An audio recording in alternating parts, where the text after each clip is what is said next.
पुस्तक 33 अध्याय 21 फलों की कटाई। जी निंग के व्यक्तित्व को देखते हुए वह आमतौर पर इस तरह खुद पर नियंत्रण नहीं खोता।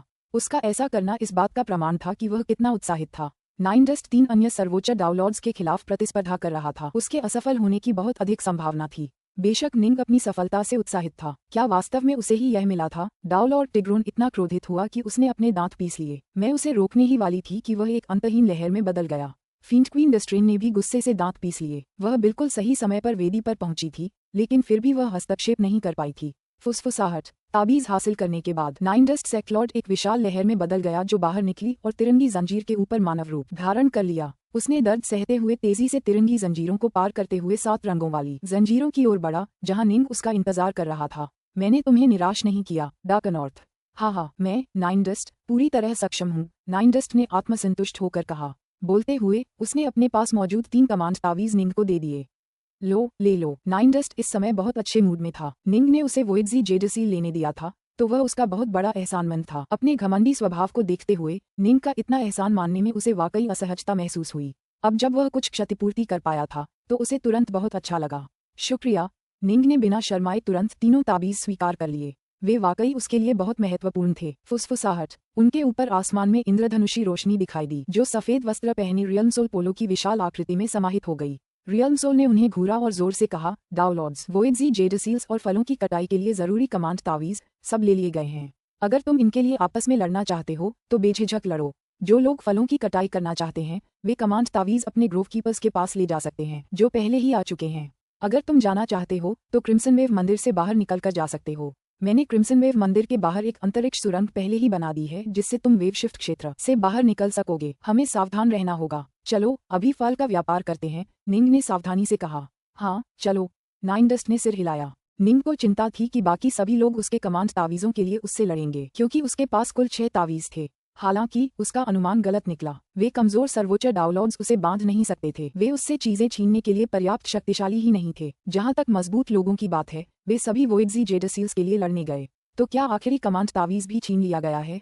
मुझे इसे तेज करना होगा। वाइनसेज ने भौहें चढ़ाईं। दूसरे रसातल से पहले पथरीले द्वीप के ऊपर बड़ी संख्या में डाउनलॉर्ड इकट्ठा हो गए थे, जिनमें पहले स्लॉट डॉनस्टार, पहले स्लॉट क्लाउडवॉकर, नाइनस्टोन, स्नोजॉय, शाका, किंग पैलियोस, डाउनलॉर्ड स्काईशटर, डाउनलॉर्ड आउल ब्लैक, डाउनलॉर्ड ड्रीमलो और यहाँ तक कि रेडियंट किंग भी शामिल थे, जो अपनी किस्मत आजमाने वापस लौटे थे। संक्षेप में, अंतहीन प्रदेशों में सबसे कुलीन डाउनलॉर्ड्स का एक बड़ा समूह आ गया था। धमाका। वाइनसेज को किनारे कर दिया गया था। वह इतना शक्तिशाली था कि कोई भी उसके साथ काम नहीं करना चाहता था, जिससे वह एक अजीब स्थिति में पड़ गया था। यही सही मौका है। वाइनसेज ने अचानक एक बेहद साधारण सा दिखने वाला तीर निकाला, जो उसकी हथेली के आकार का लगभग आधा था। तीर किसी भी तरह से असामान्य नहीं लग रहा था। दरअसल लड़ रहे डाउनलॉर्ड्स में से किसी को भी कुछ गड़बड़ नहीं लगी। स्विश। अचानक तीर चला और अपने साथ शक्ति की एक भयावह आभा लेकर आया, जिससे युद्धरत सभी सर्वोच्च डाउनलॉर्ड्स के हृदय कांप उठे। अच्छा नहीं है, सावधान, बच जाओ। अवचेतन भय ने उन्हें यह एहसास दिलाया कि कुछ बुरा होने वाला है। अब तक उन सभी ने वह चीज देख ली थी जिसने उनमें भय पैदा कर दिया था। वह चकाचौंध कर देने वाली तेज रोशनी की रेखा। जैसे ही तीर चला, वाइनसेज भी उसके पीछे से निकल गया। नहीं, डाउनलॉर्ड फीच का चेहरा पीला पड़ गया जब उसने अपनी ओर उड़ते हुए भयानक तीर को देखा। उसने लगभग तुरंत ही अपने हाथों में एक गोल चमकता हुआ आईना निकाला। धमाका। आईने की सतह चकनाचूर हो गई, जिससे एक बहुत बड़ा आईना उसके ठीक सामने प्रकट हो गया। जब से उसने वोइडजी जेडसील हासिल किया था, तब से दूसरे लोग उसका पीछा कर रहे थे। हालांकि रेडिएंट किंग और उसके समूह के बाकी डाउनलॉर्ड्स ने एक दूसरे की रक्षा करने की आजीवन शपथ ली थी, चाहे सील किसी को भी मिले, फिर भी उनके संघर्ष की एक सीमा थी। नतीजतन डाउनलॉर्ड फीच को कई खतरनाक परिस्थितियों का सामना करना पड़ा। यह उसका आखिरी जीवन रक्षक खजाना था। फुसफुसाहट। प्रकाश की एक किरण शीशे में जा घुसी। शीशा तुरंत टूट गया और फिर पूरी तरह से छोटे छोटे टुकड़ों में बिखर गया। प्रकाश की किरण आगे की ओर बढ़ती रही और सीधे डाउनलॉर्ड फीच के शरीर में जा धंसी। फुश। डाउनलॉर्ड फीच तुरंत ही धूसर धुंध के एक ढेर में तब्दील हो गया। ये क्या बकवास है? धूसर धुंध से एक पीड़ादायक चीख निकली और फिर धुंध एक लाश में बदल गई। डाउनलॉर्ड फेज की लाश। वाइनसेज उस रोशनी की लकीर के ठीक पीछे उड़ रहा था। जैसे ही डाउनलॉर्ड फीच की लाश दिखाई दी, वाइनसेज ने हाथ हिलाकर उसे तुरंत उठा लिया। तुम्हें मेरे साइकिल सीट डार्ट से मरने पर गर्व होना चाहिए। वाइनसेज वास्तव में इस खजाने का इस्तेमाल करने को तैयार नहीं था, क्योंकि यह उसके पास मौजूद सबसे शक्तिशाली मारक हथियार था। पवित्र नगरों के 8 राजाओं जैसे शक्तिशाली लोग भी अगर इस पर वार करते तो शायद बुरी तरह घायल हो जाते। टेरास्टाजिया में ब्रह्मांड का खजाना हासिल करने के बाद ब्रह्मांड के खजाने ने उसे डॉन युद्ध के एक और प्राचीन युद्ध स्थल तक पहुंचाया, जहां उसने 2 शक्तिशाली अवशेष प्राप्त किए थे। साइकिल सीट डार्ट उन दोनों में से एक था, और यह एक बेहद जहरीला और कपटी खजाना था। डाउलॉर्ड फेज पर्याप्त रूप से शक्तिशाली नहीं था और इसलिए एक बार चोट लगने पर वह लगभग तुरंत ही मर गया। वॉल्जी जेडसील के लिए सब कुछ सार्थक है। वाइनसेज को बस खुशी का एहसास हुआ। वह बहुत लंबे समय से 1 लाख से ज्यादा अराजकता चक्रों से जिंदा था। उसने इन वर्षों में अपने दांवमज के लिए कई खतरों का सामना किया था। अब जब वॉल्जी जेडसील प्रकट हो गए हैं तो वह उन्हें पाने के लिए कोई भी कीमत चुकाने को तैयार था। 2 वॉल्जी जेडसील्स की मदद से दांवमज में मेरी सफलता की संभावनाएं काफी बढ़ जाएंगी। वाइनसेज ने मुड़कर अपनी नजरें ढेर सारे दाउलॉर्ड्स पर घुमाईं। डॉनस्टार, रेडिएंट किंग, ड्रीमलो और पेलियोस समेत सभी उसे घबराहट से घूर रहे थे। उसने जो खजाना दिखाया था वह बहुत ही भयानक था। हालांकि डाउलॉर्ड फेज का केवल एक अपूर्ण, अभेद्य रूप था जो टाइम ड्रीम के बराबर ही था। लेकिन ये याद रखना जरूरी है कि निंग ने टाइम ड्रीम को मारने से पहले बहुत ज्यादा समय बिताया था। हालांकि अभी अभी डाउलॉर्ड फेज एक पल में मारा गया था। सब स्तब्ध क्यों न हो जाएं, ये प्रभावशाली है कि उसके पास ऐसा एक भी खजाना था। मैं यह मानने से इनकार करता हूँ कि वाइनसेज के पास ऐसा कोई और खजाना होगा। रेडिएंट किंग ने मन ही मन कहा। सही, और हम फीच से कहीं ज्यादा ताकतवर हैं। डाउलॉर्ड आउल ब्लैक की आंखें क्रूर रोशनी से चमक उठीं। मैं तो बस एक ही वार में उस रोशनी की लकीर को गिरा देता। डाउलॉर्ड ड्रीमलो की आंखें भी पागलपन से चमक उठीं। वाइनसेज के पास वोएडजी की 2 जेडसील हैं और उसे उनमें से किसी का भी इस्तेमाल करने का मौका नहीं मिला है। दोनों अभी भी उस पर हैं। हमला करो, आक्रमण करना, उसे मार डालो। सभी डाउलॉर्ड्स एक साथ चले गए। उन्हें इस समय जी निंग की बिल्कुल भी परवाह नहीं थी। 6 कमांड तावीज, अगर निंग के पास सभी 9 भी होते तो भी वे एक वोएडजी जेडसील को कहीं ज्यादा कीमती समझते, और वाइनसेज के पास तो 2 थे। वे सचमुच हमला कर रहे हैं। जैसे ही डाउलॉर्ड्स ने हमला करना शुरू किया, वाइनसेज ने अपने दांत पीस लिए और भागने लगा। एक काली पृथ्वी गोलेम निंग और नाइनडस्ट के साथ बातचीत कर रहा था। वरिष्ठ, यह 9वां आदेश ताबीज है। निंग ने संबंधित ताबीज निकाला। हाँ। ग्रोवकीपर ने उसे देखने के लिए अपना सिर नीचे किया, फिर उसे स्वीकार करने के लिए आगे बढ़ा। तुरंत एक के बाद एक भुजाएं पहली दुनिया की विशाल काली धरती से उभरने लगीं और आसपास के कई बड़े अर्ध पारदर्शी पेड़ों से फल तोड़ने लगीं। काली भुजाओं ने फलों को धरती में खींच लिया, फिर उन्हें ग्रोवकीपर के पास फिर से प्रकट कर दिया। हर एक पेड़ पर केवल एक ही फल था। फल भी अर्ध पारदर्शी था, जिसमें एक हल्की लालिमा थी। जब निंग और नाइनडस्ट ने लाल चमक को देखा तो उनके दिलों में शांति छा गई। कुल 300 फल। ग्रोवकीपर ने निंग की ओर देखा। इन्हें कोल्ड फ्लेम कड़ाही फल कहा जाता है और ये अतुलनीय रूप से अमूल्य हैं। क्रिम्सन वेव पैलेस जैसी अनोखी जगहों पर भी इन्हें पकने में 1 लाख अराजकता चक्र लगते हैं। समझ गया। निंग ने अपनी ओर उड़ते 300 फलों को देखा, फिर हाथ हिलाकर उन सभी को इकट्ठा कर लिया। आओ, वहां चलें। निंग नाइनडस्ट को तीसरी दुनिया में प्रकट हुए एक और ग्रोवकीपर की ओर ले गया। डार्क नॉर्थ, उधर देखो। नाइनडस्ट ने जल्दी से दूर की ओर इशारा किया। वाह, निंग हैरान था। वाइनसेज को क्या हो रहा है? उसने सभी डाउलॉर्ड्स को कैसे नाराज किया और उन्हें अपने ऊपर हमला करने के लिए उकसाया? हर एक डाउलॉर्ड वाइनसेज का पीछा कर रहा था और उस पर हमला कर रहा था। इसकी मुख्य वजह ये थी कि वाइनसेज ने कभी किसी दूसरे डाउलॉर्ड के साथ गठबंधन नहीं किया था। निंग ने एक बार वाइनसेज को अपने साथ शामिल होने के लिए आमंत्रित किया था, लेकिन वाइनसेज बहुत घमंडी था और उसने ऐसा करने से मना कर दिया था। बेचारा वाइनसेज, उसे भूल जाओ। चलो, उस फल को तोड़ने चलते हैं, निंग ने कहा। ये कहते हुए वह और नाइनडस्ट 7वें ग्रोवकीपर की ओर उड़े और उससे 7वें कमांड ताबीज से फल तोड़ने को कहा। धमाका। वाइनसेज अविश्वसनीय रूप से शक्तिशाली था और उसके ब्रह्मांडीय खजाने ने उसे सहन करने की शक्ति प्रदान की। प्रत्येक टक्कर के साथ 4 या 5 सर्वोच्च डाउलॉर्ड उड़ जाते थे। हालांकि अन्य सर्वोच्च डाउलॉर्ड अपना पीछा जारी रखते थे, यहाँ तक कि दाव सील और अन्य खजानों को भी फेंक देते थे। मुझे इस चित्र में 10 सेकंड तक खड़ा रहना होगा, उसके बाद मुझे दूसरी दुनिया में वापस भेज दिया जाएगा। वाइनसेज ने दांत पीसते हुए कहा। मुझे इतना इंतजार क्यों करना पड़ रहा है? वाइनसेज, कोई संभावना नहीं है कि आप वहां 10 सेकंड तक खड़े रह सकेंगे। तुम बच नहीं पाओगे। कई सर्वोच्च डाउलॉर्ड्स मिलकर वाइनसेज पर हमला कर रहे थे, जिससे उसे अकेले उन्हें हराने का कोई मौका नहीं मिल रहा था। इतने सारे लोग उस पर हमला कर रहे थे। ये देखते हुए कि वाइनसेज के लिए 10 सेकंड तक बिना हिले डुले वहां खड़ा रहना नामुमकिन था। वह कैसे बच पाता? अगर ऐसा ही चलता रहा तो अंततः उसकी हार हो जाती। लेकिन क्या उसे वास्तव में वोएडजी जेडसील सौंपना चाहिए था? वह ऐसा करने को तैयार नहीं था। वाइनसेज ने अचानक दूर से 2 लोगों को देखा जो ग्रोवकीपर के साथ आराम से बातें कर रहे थे। वे निंग और नाइनडस्ट थे। डार्क नॉर्थ, मेरी मदद करो। वाइनसेज ने घबराहट में संदेश भेजा। पुस्तक 33, अध्याय 22, जी निंग का अनुरोध। ये रहे 560 सुनहरे रेत छलनी फल। ग्रोवकीपर ने एक के बाद एक चमकते सुनहरे फल जी निंग को दिए, जिन्होंने हाथ हिलाकर उन्हें स्वीकार कर लिया। डार्क नॉर्थ, मेरी मदद करो। वाइनसेज की आवाज निंग के दिमाग में गूंज उठी। अरे! निंग ने भौहें चढ़ाकर दूर चल रहे भयंकर युद्ध को देखा। 20 से ज्यादा डाउलॉर्ड्स वाइनसेज को घेरकर उस पर हमला कर रहे थे, लेकिन वाइनसेज इतना ताकतवर था कि वह अपने दुश्मनों को पूरी तरह से एक साथ मिलकर काम करने से रोक पाता था। हर बार वाइनसेज को ज्यादा से ज्यादा सिर्फ 10 लोगों से ही निपटना पड़ता था। क्या हुआ, डार्क नॉर्थ? नाइनडस्ट ने पूछा। यह वाइनसेज है। उसने मुझसे मदद मांगी थी।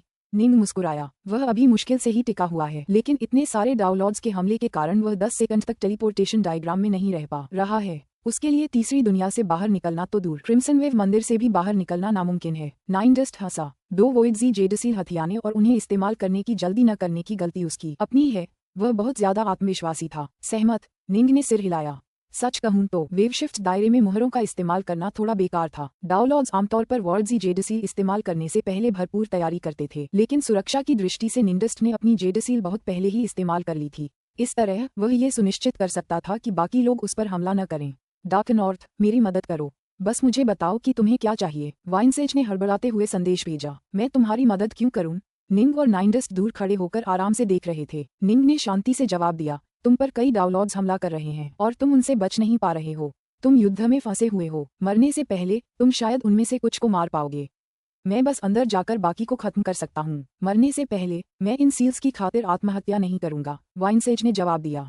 अगर हालात वाकई गंभीर हो गए तो मैं इनमें से एक को कुर्बान कर दूंगा और यह सुनिश्चित करूंगा कि मैं सुरक्षित रहूं। तो फिर आगे बढ़ो और मुझे शून्य सागर की एक जेड सील, अपने दोनों कमांड तावीज और अपने कुछ अन्य खजाने दे दो। अगर तुम ऐसा करोगे तो मैं तुम्हारी मदद करूंगा। निंग ने मन ही मन कहा, ये तो कुछ ज्यादा ही हो गया है ना? वाइनसेज ने मन ही मन जवाब दिया, मुझे बस एक वोइडजी जेडसील राजा पेलियोस को सौंपना है। अगर मैं ऐसा करूं तो राजा पेलियोस और उनके 8 डाउनलॉड्स मुझ पर हमला न करने की, यहाँ तक कि मेरी मदद करने की भी आजीवन शपथ लेने को तैयार हो जाएंगे। अगर वे 8 मुझ पर हमला करने के बजाय मेरी मदद करेंगे तो मैं आसानी से बच निकलूंगा। निंग ने ये सुनकर सिर हिलाया। बिल्कुल सही, हमलावर डाउनलॉड्स भी एकमत नहीं थे। वे कई गुटों में बटे हुए थे। राजा पेलियोस के अधीन डाउनलॉड्स एक गुट थे, रेडिएंट राजा दूसरे गुट का नेतृत्व कर रहे थे। डाउनलॉर्ड ड्रीमलो की 4 आदमियों की टीम तीसरे गुट का गठन कर रही थी, जबकि महल के स्वामी डॉनस्टार के 5 आदमियों के दस्ते ने चौथा गुट बनाया था। चारों गुटों में से किसी को भी वोइडजी जेडसील का इस्तेमाल करके रिश्वत दी जा सकती थी। अगर चारों में से कोई एक वाइनसेज में शामिल हो जाता तो वाइनसेज इस गतिरोध को तोड़ सकता था। लगता है मुझे वॉर्डजी जेडसील जीतने का मौका नहीं मिलेगा, निंग ने मन ही मन सोचा। सच तो ये है कि उसे इसकी इतनी चाहत भी नहीं थी। उसने जानबूझकर बहुत ऊंची मांग रखी थी। ठीक है, वॉर्डजी जेडसील और अपने हथियारों के अलावा अपने सारे खजाने मुझे दे दो। ऐसा करो, मैं तुम्हारी मदद करूंगा, निंग ने जवाब दिया। मेरे सारे खजाने? वो 2 ताबीज ही काफी हैं। वाइनसेज का गुस्सा बढ़ता जा रहा था। डार्क नॉर्थ, मैं 1 लाख से ज्यादा अराजकता चक्रों से जिंदा हूँ और अनगिनत खतरों का सामना कर चुका हूँ। क्या मुझे तुम्हें अपने सारे खजाने दे देने चाहिए? क्या तुम्हें नहीं लगता कि तुम कुछ ज्यादा ही मांग रहे हो? बिल्कुल नहीं, शून्य सागर जेड सील्स की तुलना में वे चीजें बेकार हैं। निंग ने अपना सिर हिलाया। 2 कमांड तावीज, बस? वाइनसेज ने दांत पीसते हुए कहा। मैं तुम्हें और कुछ नहीं दूंगा। मुझे कम से कम खुद को सुरक्षित तो रखना है। मैं तुम्हें अपने सारे खजाने यूं ही नहीं दे सकता। ये खजाने मेरे लिए काफी हैं कि मैं कुछ डाउनलॉड्स को अपने साथ शामिल कर लूं। निंग की आंखों में एक ठंडी रोशनी चमक उठी। सच है, तुम्हें जिंदा रहना होगा। ठीक है, मैं तुम्हें 2 जीवन रक्षक खजाने रखने के लिए राजी हो सकता हूँ। उन 2 खजानों, वोइडजी जेडसील्स और तुम्हारे हथियारों के अलावा अब तुम्हारा बाकी सब कुछ मेरा है। अगर तुम मान गए तो मैं तुरंत आकर तुम्हारी मदद करूंगा। अगर तुमने मना किया तो मैं भी तुम्हारे साथ मिलकर तुम पर हमला कर दूंगा। वाइनसेज का चेहरा पीला पड़ गया।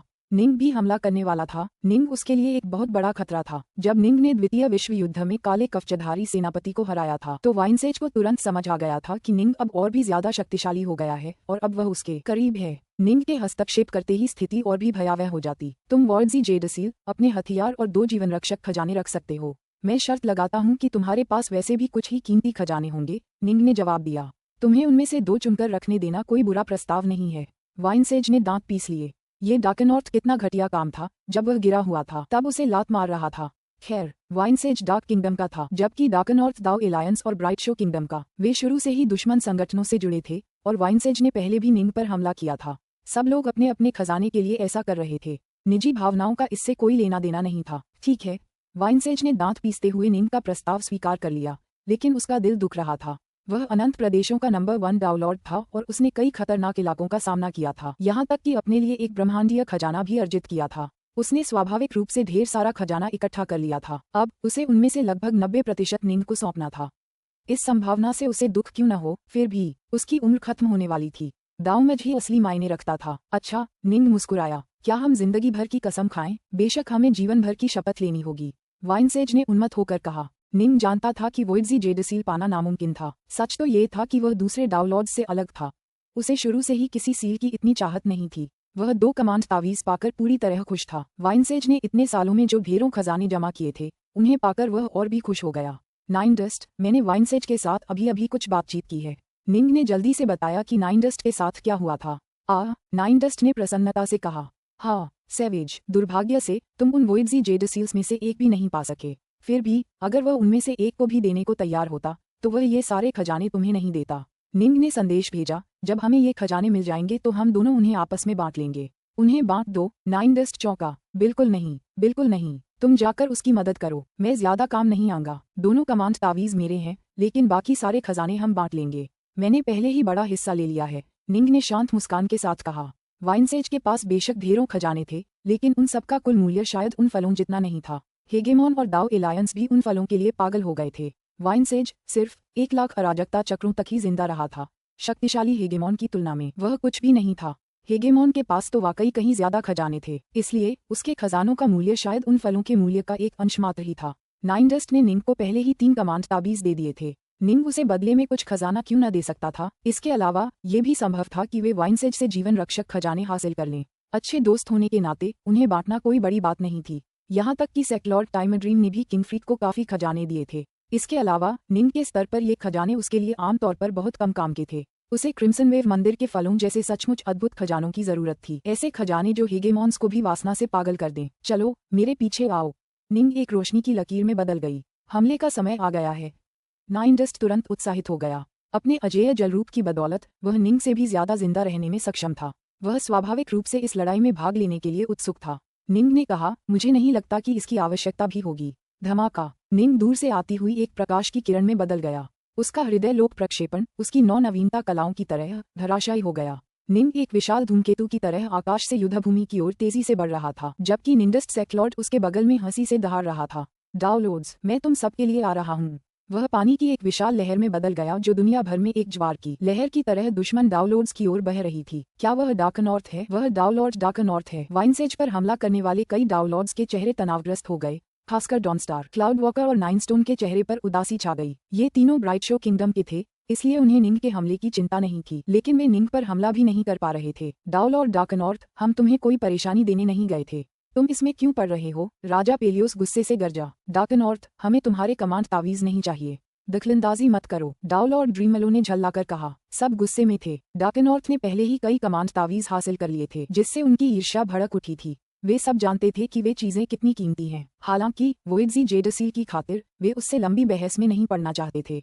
तो क्या हुआ अगर मैं दखलंदाजी करूं? आकाश से एक गरजती हुई आवाज गूंजी, जैसे ही हृदय शक्ति और ऊर्जा का विशाल धूमकेतु युद्धभूमि में टूटकर गिर पड़ा। यिन यान अराजकता क्षेत्र वाइनसेज की गुप्त कलाओं के साथ विलीन होने लगा और दोनों ने मिलकर अपने शत्रुओं पर प्रहार करना शुरू कर दिया। स्विश, निंग हवा में गायब हो गया। उसने अभी अभी अपनी छायाहीन बचाव कला का इस्तेमाल करके वाइनसेज की गुप्त कलाओं की सीमा में प्रवेश किया था। वाइनसेज और वह अब एक ही क्षेत्र में थे। हालांकि वाइनसेज जानता था कि निंग उस क्षेत्र में प्रवेश कर चुका है। उसने निंग को खुद को प्रकट करने के लिए मजबूर नहीं किया, बल्कि उसने निंग की यथासंभव सहायता की। वह गायब हो गया। डार्कनॉर्थ अभी अभी गायब हो गया।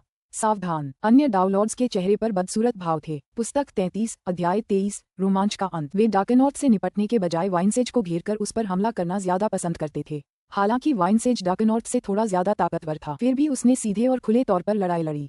कम से कम डाउनलॉर्ड्स सभी जानते थे कि वह कहाँ है। इससे उसे घेरना और उस पर हमला करना ज्यादा आसान हो गया। अगर वाइनसेज उनमें से किसी पर हमला करना चाहता तो बाकी लोग उसे भांप लेते और उसके लिए तैयारी कर लेते। हालांकि डाउनलॉर्ड डार्कनॉर्थ की कहानी कुछ और ही थी। उसके पास हत्या की ऐसी कलाएं थीं जिनसे वह बिना किसी निशान के गायब हो सकता था और सभी डाउनलॉर्ड्स को चौकन्ना रख सकता था। इस तरह का एहसास बहुत असहज था। फुफ, निंग कहीं से भी 2 डाउनलॉर्ड्स के पास प्रकट हुआ। वह वहाँ है, जल्दी पीछे हटो, उससे सीधे मत भिड़ो। दोनों डाउनलॉर्ड्स इतने डर गए कि उनके चेहरे पीले पड़ गए। अब तक सभी को पता चल गया था कि वाइनसेज और डार्कनॉर्थ सर्वोच्च डाउनलॉर्ड्स में शक्ति के शिखर पर थे। यहाँ तक कि तीसरे स्थान पर काबिज डाउनलॉर्ड ड्रीमलो भी डार्कनॉर्थ के एक ही वार से धराशायी हो गया था। शक्ति का अंतर साफ दिखाई दे रहा था। झपट्टा, निंग सीधे आगे बढ़ा और उस पर हमला कर रहे गुप्त कलाओं और खजानों को आसानी से नष्ट कर दिया। स्विश स्विश, धुंध से बनी तलवार की ऊर्जा की 2 धारियां हवा में चीरती हुई निकलीं। हालांकि उन 2 सर्वोच्च डाउनलॉर्ड्स ने बचाव के लिए एड़ी चोटी का जोर लगाया, फिर भी वे दोनों इस एक ही टक्कर से पीछे हट गए। एक के शरीर पर वार हुआ था, जबकि दूसरे ने ढाल जैसे खजाने से उसे रोक लिया था, लेकिन फिर भी निंग की तलवार की प्रचंड शक्ति से वह उड़ गया। सब लोग एक क्षण रुकें, निंग की आवाज गूंजी। 20 से अधिक हमलावर डाउनलॉर्ड्स के चेहरों पर बदसूरत भाव थे, लेकिन वे वास्तव में रुक गए क्योंकि वे सभी निंग को घूर रहे थे। फुश, तभी विशाल तरंगरूपी नाइन डस्ट निंग के पास पहुंचा, जहां वह एक बार फिर तेजी से अपने मानव आकार में लौट आया। वाइनसेज, निंग और नाइनडस्ट कंधे से कंधा मिलाकर खड़े थे। निंग अपने सामने खड़े डाउलॉर्ड्स को देखकर मुस्कुराया। डाउलॉर्ड्स, तुम्हें अच्छी तरह पता होना चाहिए कि वाइनसेज, मैं और नाइनडस्ट मिलकर काम करें तो हम 10 सर्वोच्च डाउलॉर्ड्स को भी हरा सकते हैं। और मेरी हत्या की कला को देखते हुए मुझे लगता है कि तुम में से कुछ को मारना भी ज्यादा मुश्किल नहीं होगा। हम्फ, ये सर्वोच्च डाउलॉर्ड्स ये सुनकर बेहद दुखी हुए, लेकिन वे सभी जानते थे कि निंग सच कह रहा था। अभी अभी उसने उन 2 सर्वोच्च डाउलॉर्ड्स पर सिर्फ 2 तलवारों से वार किया था। अगर उसने अपनी सभी 6 तलवारें उनमें से किसी एक पर केंद्रित कर ली होती तो शायद वह उस सर्वोच्च डाउलॉर्ड को धूल चटा देता। अकेले वह शायद इतना बड़ा खतरा न होता, लेकिन वाइनसेज और नाइनडस्ट की मदद से निंग से निपटना बेहद मुश्किल होता। ये स्थिति तब और भी बदतर हो गई जब डॉनस्टार, नाइनस्टोन और क्लाउड वॉकर भी निंग पर हमला नहीं कर सके। डार्कनॉर्थ, महल के स्वामी डॉनस्टार ने पुकारा। भाई डॉनस्टार, खजाने ताकतवर और हकदार को मिलते हैं, निंग ने कहा। हम सब यहाँ खजानों के लिए प्रतिस्पर्धा करने आए हैं और हम यह इस आधार पर करते हैं कि हम कितने ताकतवर हैं और कितने भाग्यशाली हैं। वाइनसेज ने मुझे उसकी मदद करने के लिए पर्याप्त खजाने देने का वादा किया है। अगर ये लड़ाई जारी रही तो तुम हमें नुकसान नहीं पहुंचा पाओगे, लेकिन तुममें से कुछ लोग शायद मर जाएंगे। हम्फ, डाउलॉर्ड ड्रीमलो और अन्य सभी के चेहरे पर बदसूरत भाव थे। डार्कनॉर्थ ने स्थिति का फायदा उठाया। वाइनसेज ने 2 वोइड्जी जेडसील जीते, जबकि डार्कनॉर्थ ने लगभग सभी कमांड तावीज हासिल कर लिए। ये दोनों कमीने, सर्वोच्च डाउलॉर्ड्स, इस नतीजे से काफी नाराज हुए। क्या तुम सच में इसे खत्म करने के बजाय लड़ते रहना चाहते हो? निंग ने शांति से कहा, मुझे सच में कोई फर्क नहीं पड़ता। सज्जनों, क्या हम लड़ते रहें? वाइनसेज ने ठंडे स्वर में कहा। सभी डाउलॉर्ड इन खजानों की खातिर बिना किसी पश्चाताप के कार्य करने के लिए तैयार थे, लेकिन अफसोस, उनका सामना और भी अधिक पश्चातापहीन निंग और वाइनसेज से हुआ। सर्वोच्च डाउलॉर्ड्स ने एक दूसरे को देखा। हालांकि वे इसे स्वीकार नहीं करना चाहते थे, लेकिन वे दीवार पर लिखी इबारत पढ़ सकते थे। वाइनसेज खुद बाकी सभी डाउलॉर्ड्स से कहीं ज्यादा ताकतवर था। जहां तक डार्कनॉर्थ की बात है, वह क्रिम्सन वेव मंदिर में प्रवेश करने से पहले ही ताकतवर था और अब वह और भी ज्यादा भयानक हो गया था। एक बार जब ये 2 भयानक डाउलॉर्ड्स एक साथ आ गए तो वे सचमुच एक घातक शक्ति बन गए। तुम दोनों सच में बहुत घटिया किस्म के इंसान हो। डाउलॉर्ड ड्रीमलो मुड़ा और चलने लगा। चलो चलें, चलो चलें। एक के बाद एक सर्वोच्च डाउलॉर्ड टेलीपोर्टेशन आरेख में कदम रखने लगे। नाइनस्टोन ने निंग की तरफ देखा। डार्कनॉर्थ, मुझे लगता है तुमने वाइनसेज से खूब पैसा कमाया होगा। शानदार, राजा 9, निंग ने सिर हिलाया। ये सब भाग्य था। मैं तुम्हारा भाग्य जानना चाहता हूँ, महल के स्वामी डॉनस्टार ने बुदबुदाया। चलो चलें, हमें भी कुछ फल तोड़ने हैं, महल के स्वामी क्लाउड वॉकर ने कहा। कुल 9 कमांड तावीज थे। निंग के समूह के पास 8 थे, जबकि डॉनस्टार के समूह ने भी एक हासिल कर लिया था। 8वां कमांड तावीज। डाउलॉर्ड सभी काफी बुद्धिमान थे। वे तभी लड़ते जब उन्हें लगता कि उनकी जीत की संभावना है। अगर उनकी जीत की संभावना 0 होती तो कौन इतना मूर्ख होता कि लड़ाई में उतरकर मर जाता। इसलिए जब निंग और नाइनडस्ट प्रकट हुए तो निंग को बस अपनी थोड़ी सी शक्ति दिखानी पड़ी ताकि उन्हें पता चल सके कि अब जाने का समय हो गया है। तुम तो बिल्कुल जंगली हो। वाइनसेज ने निंग की तरफ देखा। उसके चेहरे पर एक मिली जुली सी मुस्कान थी। तुम्हें कुछ भी करने की जरूरत नहीं थी, लेकिन अब मुझे तुम्हें अपना सारा खजाना देना होगा। बकवास बंद करो, जल्दी करो और उन्हें सौंप दो, निंग ने चेहरे पर मुस्कुराहट के साथ कहा। वाइनसेज कुछ नहीं कर सकता था। हालांकि वह काफी असहाय और दुखी दिख रहा था, फिर भी वह वास्तव में बहुत अच्छे मूड में था। आखिरकार उसका जीवन काल समाप्त होने वाला था। अगर वह अपने दांवमज में असफल रहा तो उन सभी खजानों को रखने का क्या मतलब होगा? अगर वह सफल रहा तो वह एक हेजमोन बन जाएगा, जिससे खजानों का उसके लिए और भी कम उपयोग हो जाएगा। यही कारण था कि वोइड्जी जेडसील और यूनिवर्स हथियार ही वास्तव में उसके लिए एकमात्र महत्वपूर्ण चीजें थीं। ले लो, मैंने कई श्रेष्ठ डाउलॉर्ड्स को मार डाला है और उनका सारा खजाना इकट्ठा कर लिया है। अब ये सब तुम्हारा होगा। वाइनसेज ने एक गोल डिस्क थमा दी। निंग ने डिस्क स्वीकार कर ली। जैसे ही उसने उसे स्कैन किया, उसके चेहरे पर खुशी की लहर दौड़ गई। जीवन रक्त की शपथ के बंधन में बंधे होने के कारण निंग को वाइनसेज द्वारा कुछ भी छिपाए जाने की जरा भी चिंता नहीं थी। अगर वाइनसेज ने ऐसा किया होता तो वह पहले ही अपनी सच्ची आत्मा को जीवन रक्त की शपथ से बिखरते हुए देख चुका होता। आओ आओ आओ, नाइनडस्ट, ये हिस्सा तुम्हारा है। निंग ने अपनी दिव्य बुद्धि से डिस्क को घुमाया और फिर झटपट खजाने को 2 हिस्सों में बांट दिया। एक हिस्सा निंग ने एक भंडारण लॉकी में रखा और फिर नाइनडस्ट को दे दिया। ठीक है, नाइनडस्ट ने मना नहीं किया, बल्कि लॉकी लेने का फैसला किया। एक बार उसने उसे गौर से देखा। हे भगवान, ये तो बहुत बड़ा खजाना है। ये तो मेरे पास पहले से मौजूद खजाने से कहीं ज्यादा है। नाइनडस्ट खुश हो गया। हम वाइनसेज की बात कर रहे हैं। दौलत के मामले में तुम और मैं उसकी बराबरी कैसे कर सकते हैं? निंग मुस्कुराया। पास में बैठे वाइनसेज ने जब ये सुना तो वह ठंडी सिसकारी लिए बिना नहीं रह सका। फिर भी उसने निंग और नाइनडस्ट के पास ही रहने का फैसला किया। उनके साथ चलने से ही उसकी सुरक्षा सुनिश्चित हो सकती थी। निंग, नाइनडस्ट और वाइनसेज ने मिलकर हर ग्रोवकीपर के पास जाकर अपनी जरूरत के फल पाने के लिए अलग अलग कमांड तावीज इस्तेमाल किए। क्रिम्सन वेव मंदिर में कुल 9 तरह के फल थे और निंग उनमें से 8 हासिल करने में कामयाब रहा। सच तो ये है कि इसकी मुख्य वजह ये थी कि उसने शुरू से ही वोइडजी जेड सील्स को त्यागकर अपना समय और ध्यान तीसरी दुनिया पर केंद्रित करने का फैसला किया था। इसीलिए उसने इतने सारे कमांड तावीज हासिल किए थे, खासकर ये देखते हुए कि नाइन डस्ट को जेड सील देने का फैसला उसी का था, जिसके परिणामस्वरूप नाइन डस्ट ने उसे तीनों कमांड तावीज दिए। लेकिन जाहिर है दूसरी वजह ये थी कि निंग वाकई काफी ताकतवर था। उसने और वाइनसेज ने ताकत में बाकी सभी डाउनलॉर्ड्स को पूरी तरह से पीछे छोड़ दिया था। फुफ फुफ फुफ। क्रिम्सन वेव मंदिर से प्रकाश की 3 किरणें निकलीं। उनमें एक सफेद वस्त्रधारी युवक जिसकी पीठ पर सोने का म्यान था, एक काले वस्त्रधारी पुरुष और एक चांदी के वस्त्रधारी पुरुष जिसके हाथ में एक लाठी थी। आखिरकार हम बाहर निकल आए। वाइनसेज मुस्कुराया। चलो चलें, चलो ये जगह छोड़ दें। निंग ने आगे की ओर देखा और उनके सामने आकाश में फैली विशाल अंतरिक्ष सुरंग की ओर देखा। स्पष्ट रूप से लोक आत्मा ने इस सुरंग को वेवशिफ्ट लोक से बाहर निकलने के रास्ते के रूप में स्थापित किया था। अब जाने का समय हो गया है। नाइन डस्ट ने भी प्रसन्नता व्यक्त की। उन तीनों ने यहाँ बहुत कुछ जीता था। वाइनसेज ने 2 वोइडजी जेडसील्स हासिल कर लिए थे। नाइन डस्ट ने 1 वोइडजी जेडसील जीता था और कई खजाने भी हासिल किए थे। जी निंग ने कोई भी मुहर हासिल नहीं की थी, लेकिन उसने 8 कमांड ताबीजों के अमूल्य फल प्राप्त कर लिए थे। अब जाने का समय हो गया है। तीनों प्रकाश की धारियों में बदल गए जो आकाश में उड़ गईं और शीघ्र ही वेवशिफ्ट दायरे से विदा हो गईं। वेवशिफ्ट क्षेत्र से बाहर निकलने वाली स्थानिक सुरंग के बाहर बड़ी संख्या में आकृतियां प्रतीक्षा कर रही थीं। ये सभी प्राचीन शाश्वत सम्राट थे। आमतौर पर ये अनंत प्रदेशों के अलग अलग हिस्सों में एकांत में रहते थे, लेकिन आज ये सभी यहाँ एकत्रित हुए थे। विशाल सेना के सबसे आगे 6 शक्तिशाली समूह थे। ये थे दाओ गठबंधन के नेता, ब्राइट शो साम्राज्य, एओनियन, एबरेंट विशेष जीव और प्राचीन साधक। सभी उत्सुकता से सुरंग की ओर देख रहे थे। फुश फुश फुश। एक के बाद एक डाउनलॉर्ड उड़ गए। वे बाहर आ रहे हैं, वे आ रहे हैं। कई प्राचीन सम्राट उत्सुकता से प्रतीक्षा कर रहे थे। आउल ब्लैक, एक सफेद बालों वाले बुजुर्ग ने पुकारा। कुलपति। डाउलॉर्ड आउल ब्लैक ने इस आदमी को देखते ही तुरंत सम्मानपूर्वक पुकारा। क्या आप जानते हैं कि कोल्ड फ्लेम कड़ाही के फल किसके पास गए? सफेद बालों वाले बुजुर्ग ने तुरंत पूछा। ठंडी आग वाले कड़ाही के फल।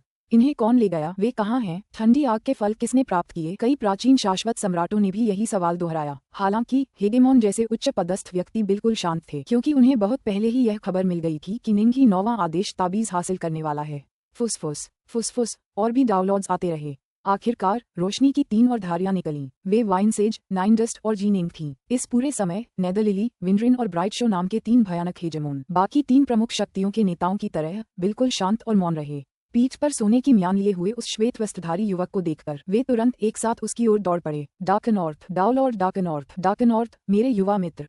एक के बाद एक पुकारे गूंजने लगीं। अनंत प्रदेशों के सर्वोच्च सम्राट निंग को घूर रहे थे। उनके चेहरों पर मुस्कान और आंखों में अतुलनीय मित्रता के भाव थे। यहाँ तक कि डार्क किंगडम और एओनियंस के नेता भी उसकी ओर देखकर मुस्कुरा रहे थे। पुस्तक 34, अध्याय 1, यूवेई का पुनरुद्धार। जी निंग, वाइनसेज और नाइन डस्ट तीनों हेगेमोन और अनगिनत सर्वोच्च शाश्वत सम्राटों को अपनी ओर उड़ते देखकर हतप्रभ रह गए। निंग ने तुरंत पहचान लिया कि सफेद दाढ़ी वाला बूढ़ा आदमी जिसके सिर पर 6 घुमावदार सींग थे, हेगेमोन ब्राइट शो है। बाकी 2 हेगेमोन्स में से एक बेहद खूबसूरत राजदंडधारी महिला थी।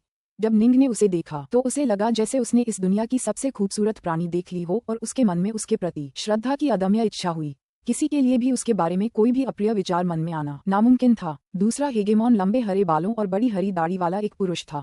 उसके बाल, उसकी भौहें और उसकी दाढ़ी सभी बेहद लंबी थीं। डार्क नॉर्थ, ब्राइट शो हेगेमोन मुस्कुराया। मुझे परिचय कराने दीजिए, ये सज्जन एबरेंस के हेगेमोन विंड्रेन हैं। निंग ने हरे बालों और हरी दाढ़ी वाले उस आदमी की तरफ देखा। हेगेमोन विंडरेन का आभामंडल बहुत ही अनोखा था। निंग ने उसे देखा तो उसे लगा जैसे वह पेड़ों के एक विशाल जंगल को घूर रहा हो। नमस्कार हेगेमोन विंडरेन, निंग ने आदरपूर्वक कहा। यह व्यक्ति अनंत प्रदेशों में सत्ता के शिखर पर था। निंग जरा भी अनादर करने की हिम्मत कैसे कर सकता था? डार्क नॉर्थ, मेरे युवा मित्र, तुम वाकई बहुत प्रभावशाली हो। इसमें केवल 9 कमांड तावीज हैं, लेकिन तुमने उनमें से 8 हासिल कर लिए। प्रभावशाली, प्रभावशाली, हेगेमोन विंडरेन ने प्रशंसा की। क्या? निंग, नाइन डस्ट और वाइनसेज सब दंग रह गए। उन्होंने एक दूसरे को देखा। किसी ने भी यह बात सार्वजनिक नहीं की थी कि नाइन डस्ट ने निंग को 3 ताबीज दिए थे, जबकि वाइनसेज ने निंग को 2। इतना हैरान मत हो, हेगेमोन ब्राइट शो ने कहा। रियल सोल पोलो ने हमें बताया है। ओह, अब निंग और अन्य लोग समझ गए। मुझे परिचय जारी रखने दीजिए। हेगेमोन ब्राइट शो की आवाज थोड़ी ठंडी हो गई जब उसने महिला की ओर देखा। ये प्राचीन साधकों की हेगेमोन नेदरलिली है, मेरे युवा मित्र डार्क नॉर्थ। हेगेमोन नेदरलिली बेहद खूबसूरत थी और उसकी आवाज बेहद मधुर थी। कोई भी उसके प्रति मित्रता का भाव रखने से खुद को रोक नहीं सकता था। निंग की ओर देखते हुए वह मुस्कुराई। तुममें इतनी अद्भुत प्रतिभा है, फिर भी तुम ब्राइट शो साम्राज्य में शामिल हो गए। कितने अफसोस की बात है। ये सब इसलिए है क्योंकि यह बूढ़ा ब्राइट शो इतना बेशर्म है कि अंतहीन प्रदेशों से साधकों का बेतरतीब ढंग से अपहरण करके उन्हें ब्राइट शो साम्राज्य में ले आता है। अगर ऐसा न होता तो तुम्हारे और नाइनडेस्ट के रिश्ते को देखते हुए मुझे पूरा विश्वास है कि तुम हमारे साथ शामिल हो जाओगे। प्राचीन साधकों ने ब्राइट शो साम्राज्य की तरह कुछ साधकों को अपने साथ शामिल होने की अनुमति दी थी। ईर्ष्या, ये तो बस ईर्ष्या की बात है, हेगेमॉन ब्राइट शो ने ठंडे स्वर में कहा। हालांकि निंग को ब्राइट शो साम्राज्य ने अगवा कर लिया था, फिर भी उसे हेगेमॉन ब्राइट शो से कोई नाराजगी नहीं थी। अगर ब्राइट शो साम्राज्य द्वारा दिए गए मार्गदर्शन, तलवार महल में दी गई कई तलवार कलाओं और उस वैकल्पिक ब्रह्मांड के जेनेसिस लेंस की यात्रा करने का मौका न मिलता जहां वह गया था, तो शायद वह अपना ओमेगा स्वॉर्ड दाव विकसित नहीं कर पाता। ये सज्जन दाव गठबंधन के सम्राट गोल्डिस हैं। हेगेमॉन ब्राइट शो थोड़ा घबराया हुआ था, क्योंकि निंग द्वारा प्राप्त फलों की बोली लगाने में दाव गठबंधन निश्चित रूप से उसका सबसे बड़ा प्रतिद्वंद्वी होगा। सम्राट गोल्डिस दाव गठबंधन के 2 नेताओं में से एक हैं। डार्कनॉर्थ और मैं मिल चुके हैं।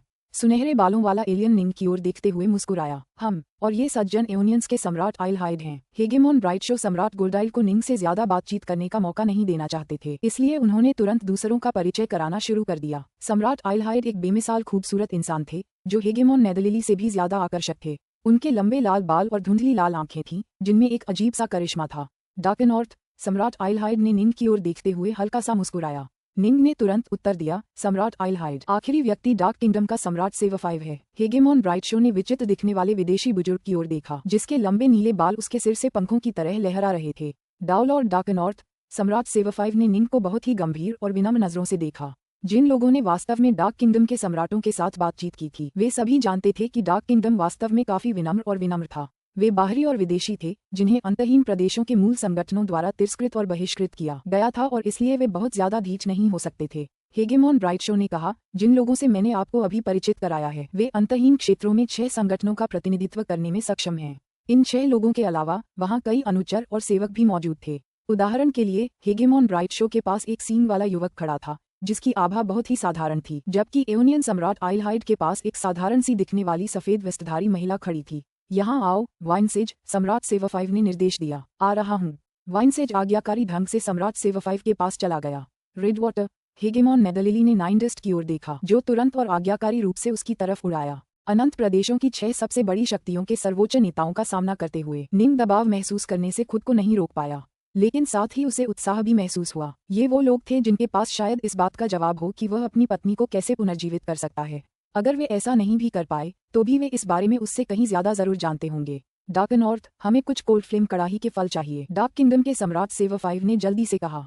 बस मुझे बताओ कि तुम्हें क्या चाहिए, इतनी जल्दबाजी मत करो, दाव गठबंधन के सम्राट गोल्डिस ने शांति से कहा। क्यों न हम डार्कनॉर्थ को पहले अपनी जरूरतों की सूची बनाने दें। जो पक्ष उसकी सबसे ज्यादा मदद कर सकता है, डार्कनॉर्थ उसे ही चुनेगा। दाव गठबंधन अपनी अपार संपत्ति के कारण इतने आत्मविश्वास से बोल पा रहा था। सहमत, हेगेमॉन ब्राइट शो ने सिर हिलाया। हाँ, हमारे युवा मित्र डार्कनॉर्थ हमें बताएं कि उसे क्या चाहिए। हेगेमॉन नेदरलिली ने सहमति व्यक्त की। मेरे युवा मित्र, हेगेमॉन विंड्रिन ने निंग की ओर देखा। तीनों हेगेमॉन अनंत प्रदेशों के सबसे शक्तिशाली विशेषज्ञ थे और बहुत लंबे समय से जीवित थे। परिणामस्वरूप वे काफी धनी भी थे। यही कारण था कि उन्होंने इस तरह से दाव गठबंधन के खिलाफ प्रतिस्पर्धा करने का साहस किया। वरिष्ठ जनों, निंग ने सम्मानपूर्वक कहा, वास्तव में मैं आपसे कुछ अनुरोध करना चाहता हूँ। बोलो, सम्राट गोल्डिस ने आत्मविश्वास से कहा। तीनों हेगेमॉन, साथ ही सम्राट सेवा 5 और सम्राट आइलहाइड, सभी ने निंग की ओर देखा। मेरी एक प्यारी दाव साथी थी, निंग ने धीरे से कहा।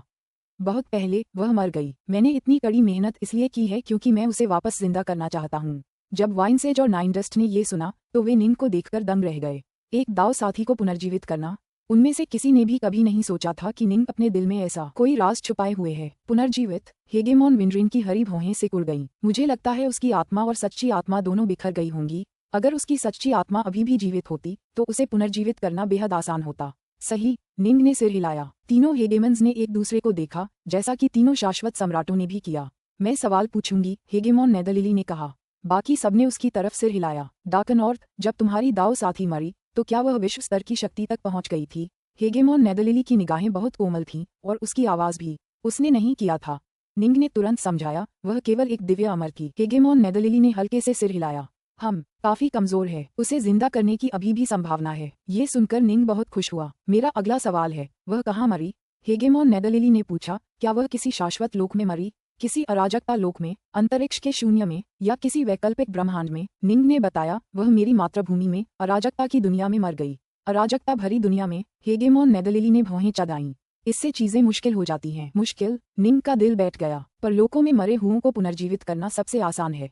कोई भी हेजेमॉन ऐसा कर सकता है, हेजेमॉन नेदरलिली ने समझाया। वैकल्पिक ब्रह्मांडों, जिन्हें अन्य ब्रह्मांड भी कहा जाता है, में मरे हुओं को पुनर्जीवित करना थोड़ा ज्यादा मुश्किल है। अराजकता वाले ब्रह्मांडों या अंतरिक्ष के शून्य में मरे हुओं को पुनर्जीवित करना सबसे मुश्किल है। हालांकि वह केवल एक दिव्य अमर थी, फिर भी यह ऐसा काम नहीं है जो हम जैसे लोग कर सकें। निम का चेहरा पीला पड़ गया। डार्क नॉर्थ पास के हेजेमन ब्राइटशो ने समझाया। हर लोकों में उनके रचयिता शाश्वत सम्राटों द्वारा स्थापित नियम और कानून होते हैं। आप उन्हें मूल तत्वों के मूल अल्पविकसित संस्करण के रूप में देख सकते हैं। उदाहरण के लिए, यदि संस्थापक सम्राट ने ये कानून स्थापित किया कि आकाश अंधकार में है, तो उस हरलोक का आकाश हमेशा अंधकार में रहेगा। यदि वह कहता है कि उड़ना असंभव है, तो उस हरलोक में कोई भी उड़ नहीं पाएगा। इससे बचने का एकमात्र तरीका इतना बलवान होना है कि व्यक्ति उन कानूनों के बाध्यकारी प्रभावों का प्रतिरोध कर सके। हरलोकों में मूल प्रधान तत्व होते हैं, और जो लोग किसी हरलोक में मरते हैं, वे उन हरलोक के प्रधान तत्वों में वापस लौट जाएंगे। यदि आप स्पेस टाइम को मोड़कर किसी दिव्य अमर को पुनर्जीवित करना चाहते हैं, तो आपको केवल उस हरलोक के आक्रमण का प्रतिरोध करना होगा। हरलोक काफी कमजोर होते हैं, अधिकांश हेजेमोन ऐसा करने में सक्षम होते हैं। अन्य ब्रह्मांड आमतौर पर एक लोकलोक के आकार के बराबर होते हैं। आप अतीत में उनमें से एक में गए होंगे, हेजेमन ब्राइटशो ने समझाया। मुझे लगता है कि आप समझते हैं कि इन अन्य ब्रह्मांडों के अपने प्रमुख सार हैं, और उनके प्रमुख सार हमेशा के लोकों के सार से कहीं अधिक परिपूर्ण हैं।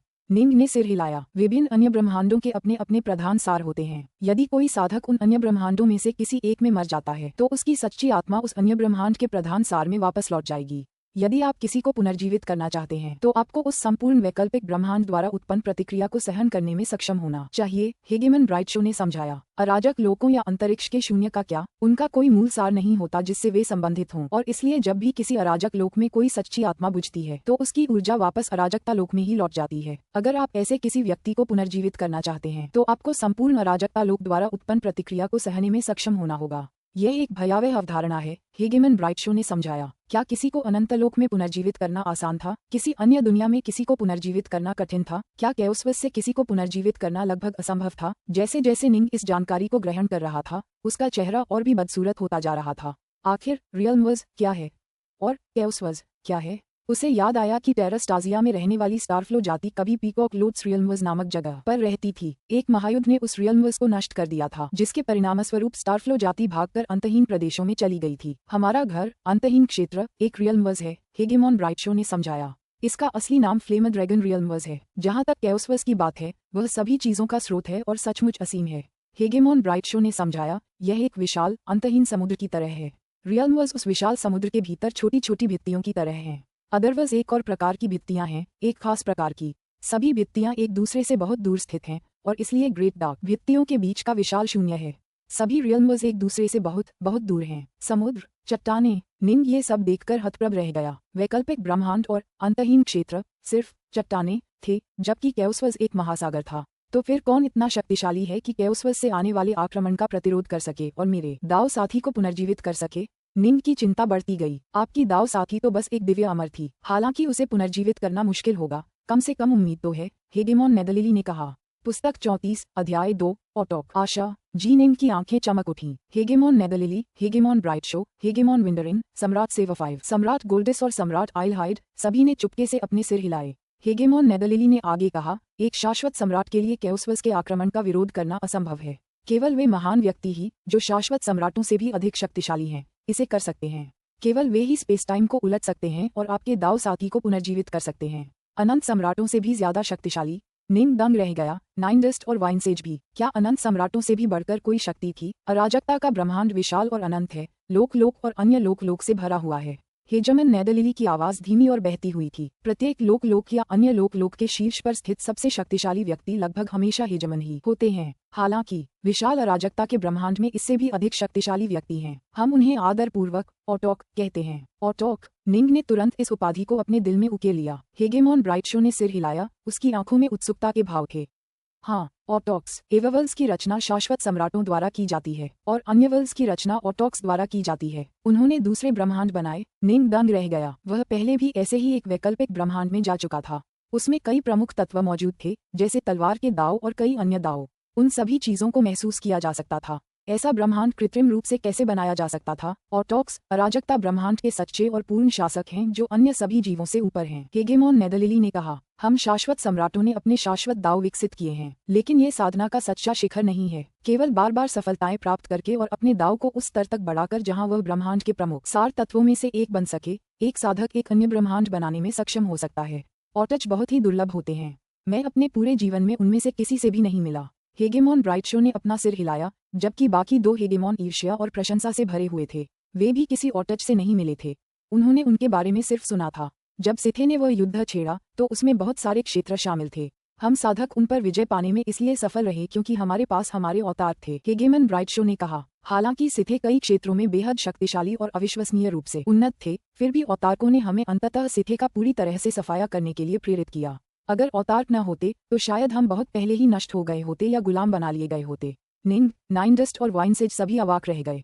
ऑटोक, तो क्या कैओसवज में साधना का सर्वोच्च स्तर ऑटोक स्तर था? वे स्पेसटाइम को उलटने और कैओसवज में आसानी से विचरण करने में सक्षम हैं। वे वैकल्पिक ब्रह्मांडों का निर्माण करने में भी सक्षम हैं। हेगेमोन ब्राइटशो ने आगे कहा, यदि कोई ऑटोक समय बिताने को तैयार हो तो वह यिन यांग संसार पहियों जैसे जीवों को भी नष्ट कर सकता है जो हमारे फ्लेम ड्रैगन रियल्म्स के लिए खतरा हैं और अंततः उसे नष्ट कर देंगे। ऑटोक यिन यांग संसार चक्रों को नष्ट करने में सक्षम है। पास ही बैठे वाइनसेज ने पूछा, तो फिर हम उन्हें मदद के लिए क्यों नहीं बुलाते? क्या वे सचमुच इतने विशाल लोक ब्रह्मांड का विनाश होते हुए सिर्फ देखते रहेंगे?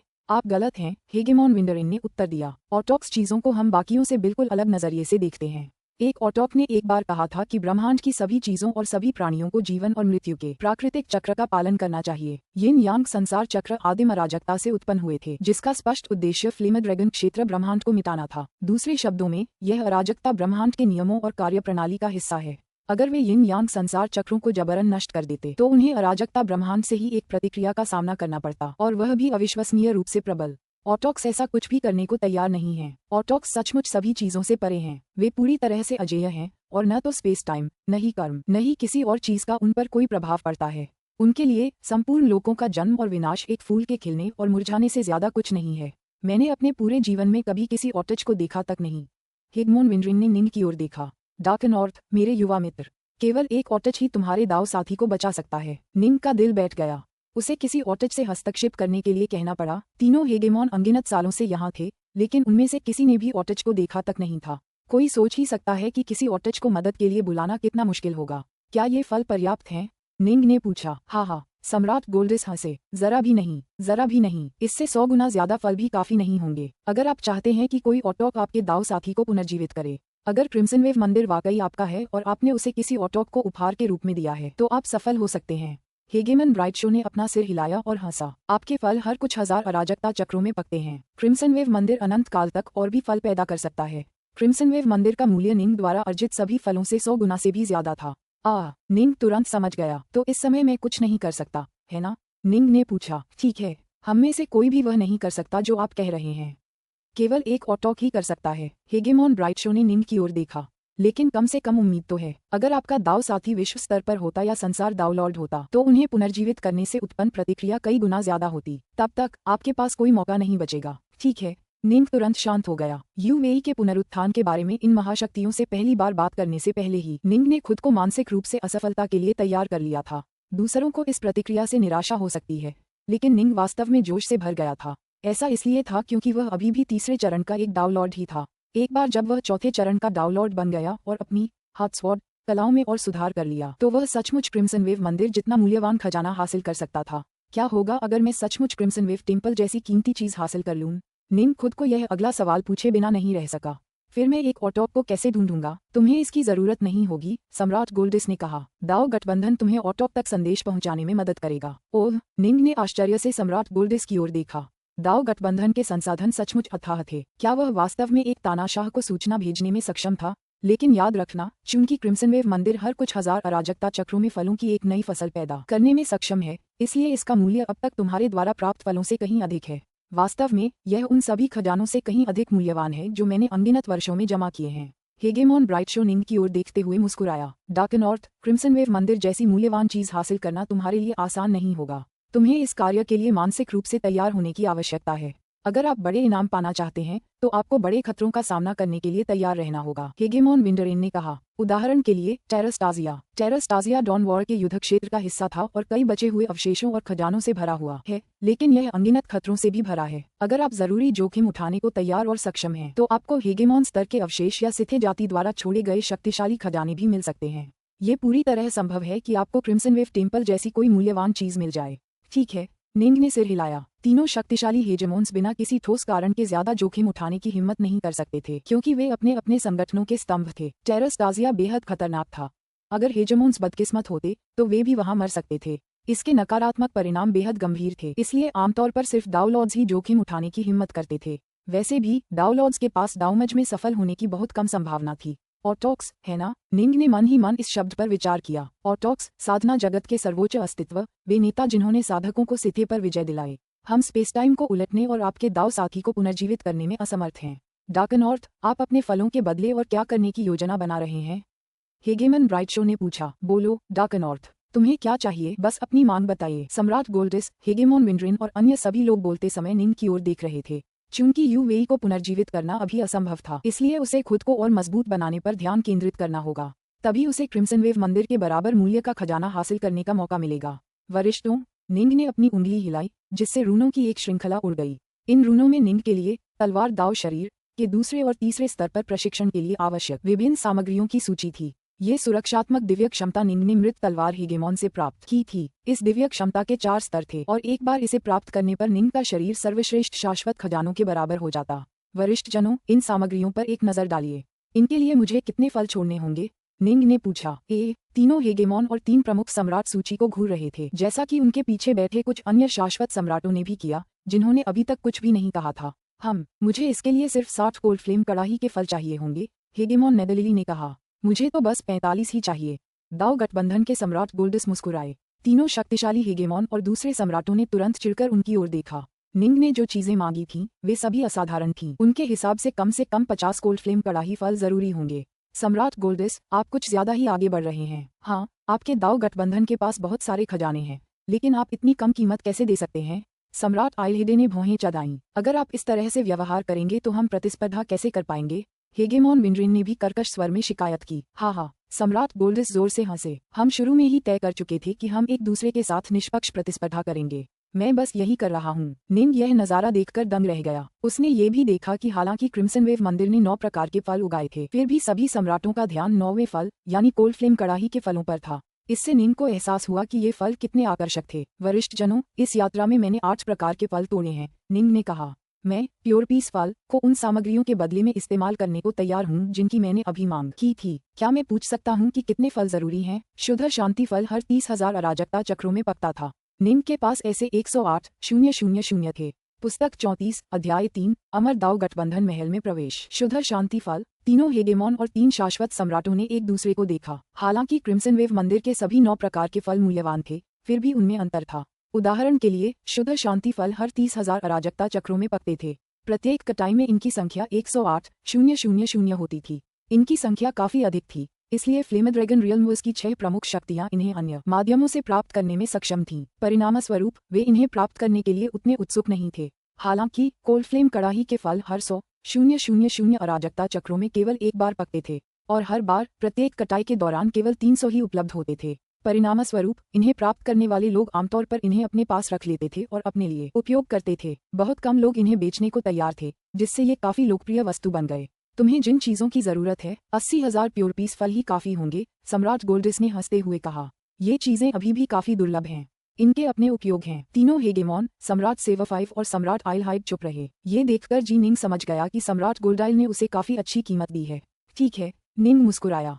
तो मैं सम्राट गोल्डिस को 80,000 शुद्ध शांति फल दूंगा। वरिष्ठों, मुझे और भी खजाने चाहिए। पाठ का एक और खंड हवा में प्रकट हुआ। इस सूची में उस गुप्त कला के पहले 2 चरणों में प्रशिक्षण के लिए आवश्यक सामग्री शामिल थी जो तलवार के आधिपत्य ने निंग को प्रदान की थी। महाविवर्तन तलवार तकनीक। निंग के लिए हालांकि एक सुरक्षात्मक दिव्य क्षमता बहुत महत्वपूर्ण थी, एक शक्तिशाली गुप्त कला उससे भी अधिक महत्वपूर्ण थी। निंग ने 9 नव ज्ञान कलाओं से जितना संभव हो सके उतनी शक्ति प्राप्त कर ली थी। जब तक वह चौथे चरण का डाउलॉर्ड बना, तब तक वे उसके साथ तालमेल बिठाने में असमर्थ रहे। ग्रैंड डिफ्रैक्शन स्वॉर्ड में 3 चरण थे। इसे पूरी तरह से महारत हासिल करने की कीमत हेगेमॉन्स पर भी भारी पड़ती। निंग को लगा कि शायद उसके पास पर्याप्त फल नहीं है। इसके अलावा तीनों चरणों में महारत हासिल करने के लिए तलवार के दाव में कौशल का एक अत्यंत उच्च स्तर प्राप्त करना आवश्यक था। संभवतः पहले मृत तलवार हेगेमॉन के स्तर के बराबर का स्तर प्राप्त करना आवश्यक था। इस प्रकार निंग के लिए अभी के लिए पहले 2 चरण ही पर्याप्त थे। ओह, ये सामग्री! तीनों हेगेमॉन और तीनों सम्राट हिचकिचाए। सम्राट आइलहाइड ने धीमी आवाज में कहा, मुझे कोल्ड फ्लेम कड़ाही के सभी 300 फल दे दो और मैं उन्हें इकट्ठा करने में तुम्हारी मदद करूंगा।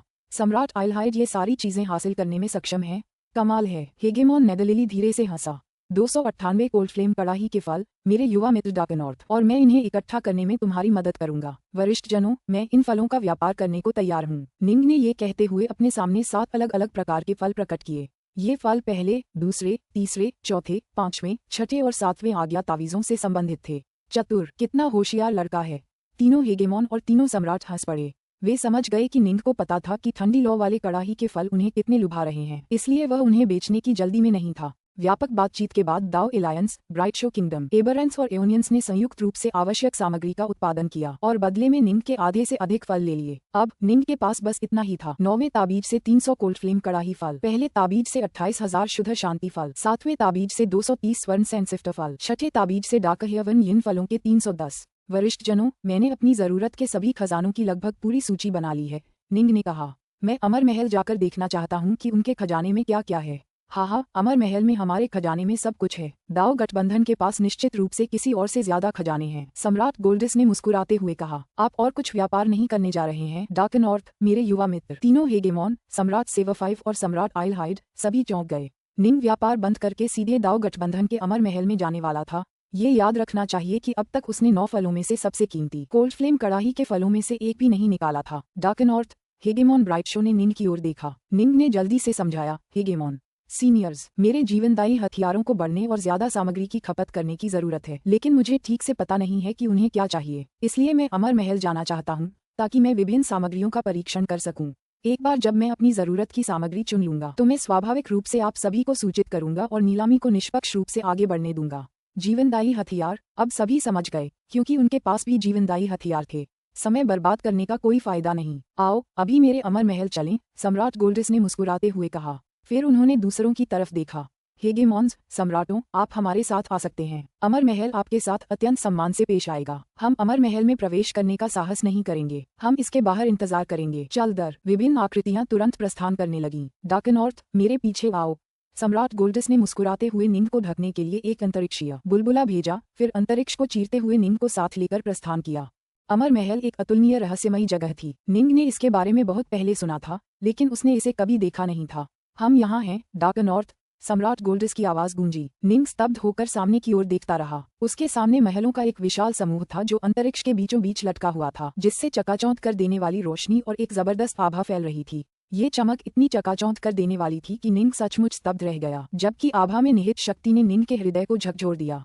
फुसफुस, फुसफुस, फुसफुस। निंग के पास एक के बाद एक आकृतियां प्रकट हुईं। वे थे हेगेमॉन ब्राइट शो, हेगेमॉन विंडरिन, हेगेमॉन नेदरलिली, सम्राट सेवफाइव और सम्राट आइलहाइड, और साथ ही वे अधीनस्थ भी जो वे अपने साथ लाए थे। नाइनडस्ट और वाइनसेज को भी साथ लाया गया था। डार्कनॉर्थ, नाइनडस्ट की आवाज निंग के कानों में गूंजी। नाइनडस्ट? निंग ने नाइनडस्ट की ओर देखा। मुझे ये कहते हुए शर्म आ रही है, लेकिन नाइनडस्ट ने अजीब सा भाव दिखाया। हेगेमॉन ने मुझे निर्देश दिया था कि मैं तुमसे कहूं कि कम से कम कुछ कोल्ड फ्लेम कड़ाही के फल हम प्राचीन किसानों को बेच दो। निंग ने मुस्कुराते हुए मन ही मन कहा, समझ गया। चिंता मत करो। निंडस्ट उसका भाई था, चूंकि उसने अनुरोध किया था, निंग जानता था कि क्या करना है। डार्कनॉर्थ, वाइनसेज ने भी मन ही मन एक संदेश भेजा। उसके चेहरे पर भी वैसी ही अजीब सी भाव भंगिमा थी। डार्कनॉर्थ, हमारा डार्क किंगडम लगातार खतरों से घिरा रहता है।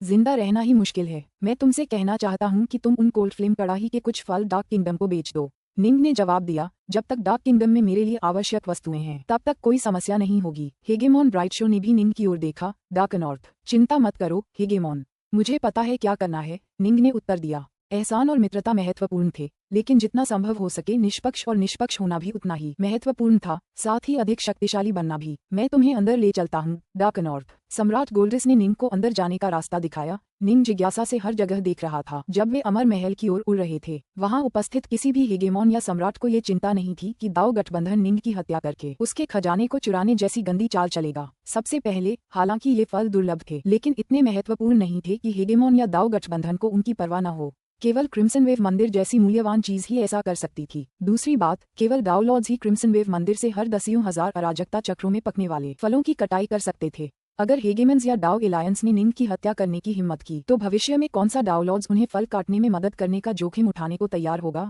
अंत में, ये चीजें सम्राट वेवशिफ्ट की ओर से अपनी मातृभूमि को एक उपहार थीं। यह उनकी मातृभूमि को अपने दाओ लॉर्ड्स को संयमित करने में मदद करने का एक तरीका भी था। अगर हेगेमॉन या दाओ गठबंधन ने जल्दबाजी में कोई कदम उठाया और अपनी हरकतों से सम्राट वेवशिफ्ट को नाराज कर दिया, तो सम्राट वेवशिफ्ट पूरे मंदिर को वापस ले सकते थे और यह सुनिश्चित कर सकते थे कि भविष्य में उन्हें कुछ भी हासिल न हो। इन सभी कारणों से सभी जानते थे कि बाकी सभी लोग नियमों के अनुसार खेलेंगे। अमर महल के अंदर का भाग बेहद खूबसूरत था। हर तरफ संरचनाओं की रोशनी टिमटिमा रही थी और उनकी आभा इतनी जबरदस्त थी कि हेगेमॉन भी अंदर घुसने की हिम्मत नहीं कर सकते थे। फ्लेम ड्रैगन रियलमवर्स के खजानों के अलावा अमर महल के खजाने में दूसरे रियलमवर्स से भी ढेरों खजाने जमा हैं। सम्राट गोल्डिस ने मुस्कुराते हुए कहा, हमारे पास कितने खजाने हैं, ये गिनना भी मुश्किल है। डार्क नॉर्थ, जो चाहे चुन लो, हम तुम्हें उन फलों के बदले में जो चाहिए वो देंगे। समझ गया। निंग ने सिर हिलाया। तो ये दाओ लॉर्ड डार्क नॉर्थ है?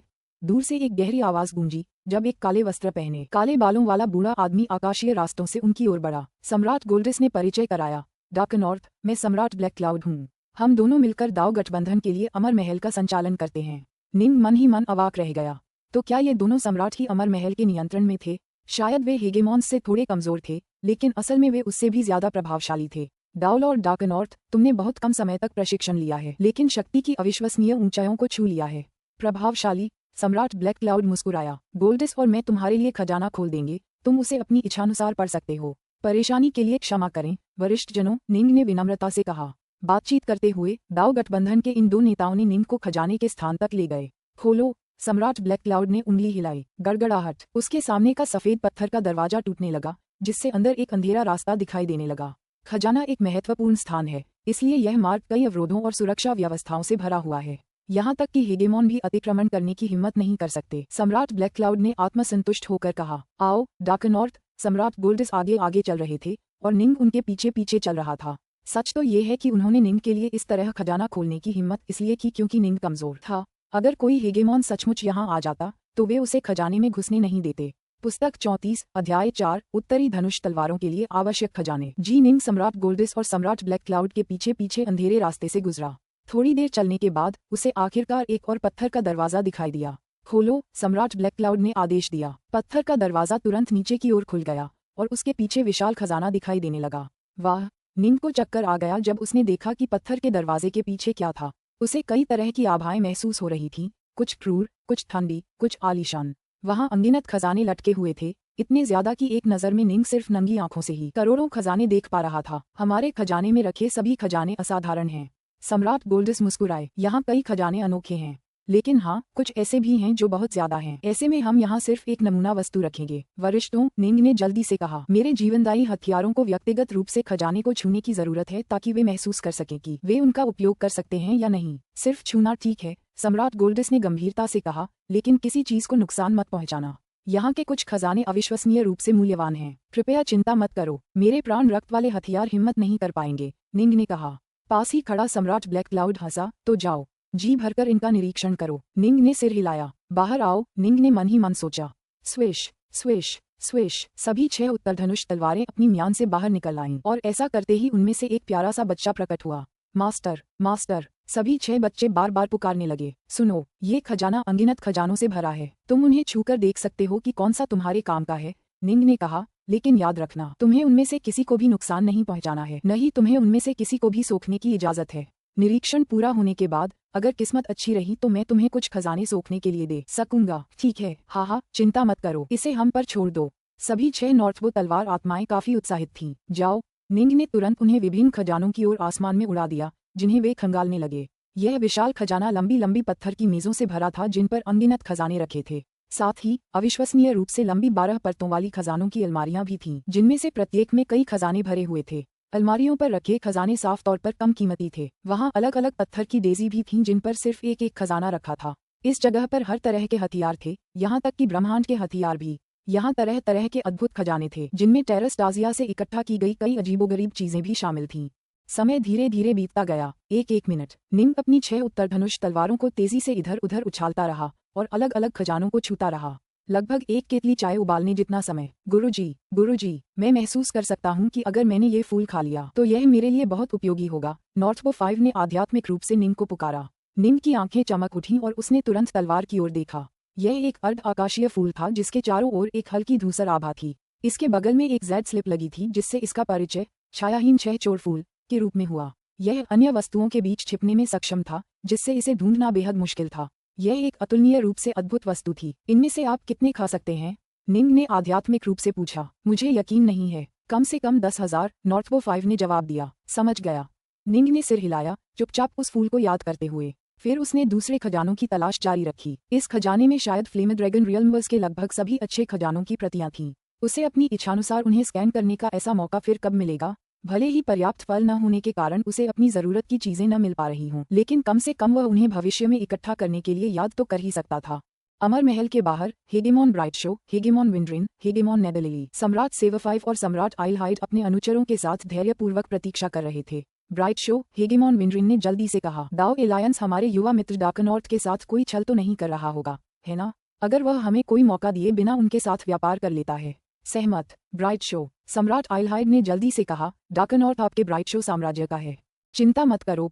हेगेमॉन ब्राइटशो मुस्कुराया। मैं किसी भी समय डार्कनॉर्थ से संपर्क कर सकता हूँ। वह इस समय अमर महल के खजाने में है और वहाँ मौजूद अनगिनत खजानों को खंगाल रहा है।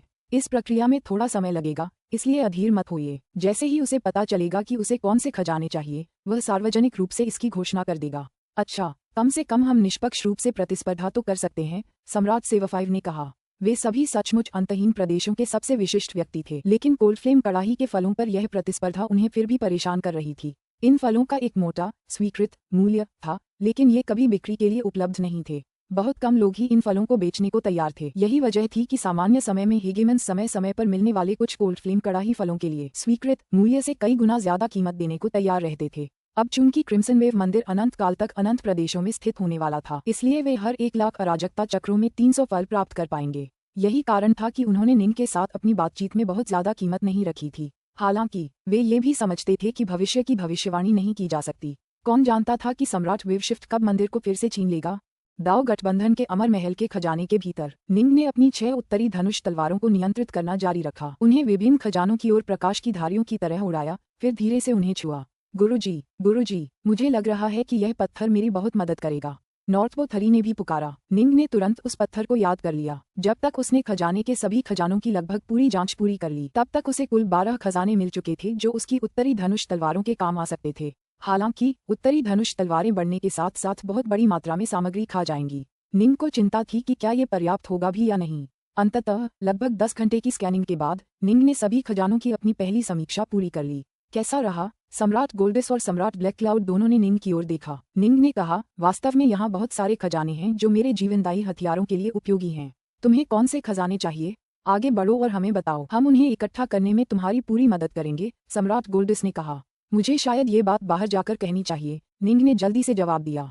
हेगेमॉन ने मुझे बहुत पहले याद दिलाया था कि हमें चीजों को निष्पक्ष रखना चाहिए। ओह, ठीक है। सम्राट ब्लैक क्लाउड और सम्राट गोल्डिस ने एक दूसरे को देखा, मानो शांत हो गए हों। आखिरकार निंग ब्राइटशो साम्राज्य का हिस्सा बन गया, जिससे हेगेमॉन ब्राइटशो के निर्देश काफी प्रभावी हो गए। सम्राट ब्लैक क्लाउड और सम्राट गोल्डिस को ज्यादा चिंता नहीं थी। दाओ गठबंधन की अपार संपत्ति को देखते हुए वे अपनी जीत को लेकर पूरी तरह आश्वस्त थे। चलो चलें। सम्राट ब्लैक क्लाउड और सम्राट गोल्डिस ने निंग को खजाने से बाहर निकलने में मदद की। अमर महल के बाहर निंग, सम्राट ब्लैक क्लाउड और सम्राट गोल्डिस एक ही समय में उड़कर बाहर आए। वे वहां हैं। 3 हेगेमॉन, सम्राट सेवफाइव, सम्राट आइलहाइड और विभिन्न अनुचर सभी ने निंग की ओर देखा। उनकी आंखें चमक उठीं। कोल्डफ्लेम कड़ाही के फलों पर अंतिम बातचीत का समय आ गया था। डार्कनॉर्थ, क्या तुम्हें कोई उपयुक्त खजाना मिला? हेगेमॉन ब्राइटशो ने पूछा। मुझे 12 मिले, निंग ने कहा। हेगेमॉन और सम्राट सभी इस उत्तर से चौंक गए। 12? ऐसा लग रहा था कि हर कोई निंग को उसकी जरूरत की कोई न कोई चीज जरूर दे पाएगा। निंग ने कहा, पहले वाले को छायाहीन 6 चोर फूल कहते हैं। मुझे कम से कम 10,000 ऐसे फूल चाहिए। छायाहीन 6 चोर फूल 10,000 से ज्यादा। लेकिन तीनों हेगेमोन और विभिन्न सम्राटों ने एक दूसरे को देखा। सभी काफी हद तक शांत महसूस कर रहे थे। यह क्या है? निंग हैरान था। डार्कनॉर्थ, भले ही हम उन सभी छायाहीन 6 चोर फूलों को इकट्ठा कर लें जो फ्लेमीड्रैगन रियल्म्स ने अपने अस्तित्व के अनगिनत वर्षों में जमा किए हैं, हम शायद उनमें से केवल कुछ 100 ही पा सकेंगे, हेगेमोन ब्राइटशो ने कहा। सम्राट गोल्डिस ने भी सिर हिलाया। छायाहीन 6 चोर फूल अदृश्य हैं, पूरे ब्रह्मांड में छिपे हुए हैं। उन्हें ढूंढना बेहद मुश्किल है। हालांकि वे उतने उपयोगी नहीं हैं, फिर भी वे वाकई बहुत दुर्लभ हैं। ये सुनकर निंग बिल्कुल असहाय महसूस कर रहा था। अगर उत्तरी धनुष की तलवारें बढ़नी थीं, तो उन्हें पर्याप्त मात्रा में सामग्री की जरूरत थी। उदाहरण के लिए, उन्होंने उस सुनहरी रेत की एक भयानक मात्रा सोख ली थी। उत्तरी धनुष की तलवार आत्मा की भविष्यवाणी के अनुसार उसे कम से कम 10,000 फूलों की जरूरत होगी। लेकिन ऐसा लग रहा था कि निंग उसका 10वां हिस्सा भी हासिल नहीं कर पाएगा। इतनी कम मात्रा का फायदा सीमित ही होगा। निंग ने कहा, दूसरे प्रकार के खजाने को ज्वालावाहक तथाता धातु कहते हैं। मुझे इसका एक पहाड़ चाहिए, लगभग 30,000 मीटर ऊंचा पहाड़। 30,000 मीटर ऊंचा? हेगेमन्स और सम्राटों ने फिर आह भरी। तुम बहुत ज्यादा मांग रहे हो। ज्वालावाहक तथाता धातु का इस्तेमाल खजाने गढ़ने के लिए हथेली के आकार के टुकड़ों में किया जाता है। तुम इसका एक पहाड़ चाहते हो? सम्राट गोल्डिस ने अपना सिर हिलाया। फ्लेमीड्रैगन रियल्म्स में इतना कुछ मिलना संभव नहीं है। अगर दाओ गठबंधन दूसरे रियल्म्स से मदद और उन्हें पहुंचाने के लिए अविश्वसनीय कीमतें चुकाने को तैयार हो, तो शायद हम ऐसा कर पाएं। लेकिन तुम्हारे पास जो कोल्ड फ्लेम कड़ाही के फल हैं, वे तथाता धातु के एक पहाड़ के बदले में भी काफी नहीं हैं। पुस्तक 34, अध्याय 5, पत्थर की हेलीफेंट दीवार। जी निंग अवाक रह गया। ये स्पष्ट था कि हर कोई उसके कोल्ड फ्लेम कड़ाही के फल चाहता था। लेकिन उसने जिन 2 चीजों की मांग की थी, वे थीं 6 डाकुओं के छायाहीन फूल और ज्वालावाहक तथाता धातु। अनंत प्रदेशों में उसकी जरूरत के अनुसार उपलब्ध नहीं थी। निंग को ये बात पूरी तरह समझ नहीं आई कि उत्तरी धनुष की तलवारों को अपनी पूरी क्षमता तक बढ़ने के लिए संतुलन की जरूरत थी। उन्होंने उस सुनहरी रेत की इतनी ज्यादा मात्रा सोख ली थी कि उस संतुलन को हासिल करने और अपने चरम पर पहुंचने के लिए उन्हें उतनी ही भारी मात्रा में दूसरी सामग्रियों की भी जरूरत होगी। आपके पास 12 प्रकार के खजाने हैं जिनका आप उपयोग कर सकते हैं, है ना? सम्राट आइलहाइड ने कहा, बात करते रहो। हो सकता है हम आपको बाकी खजाने भी दे सकें। ठीक है।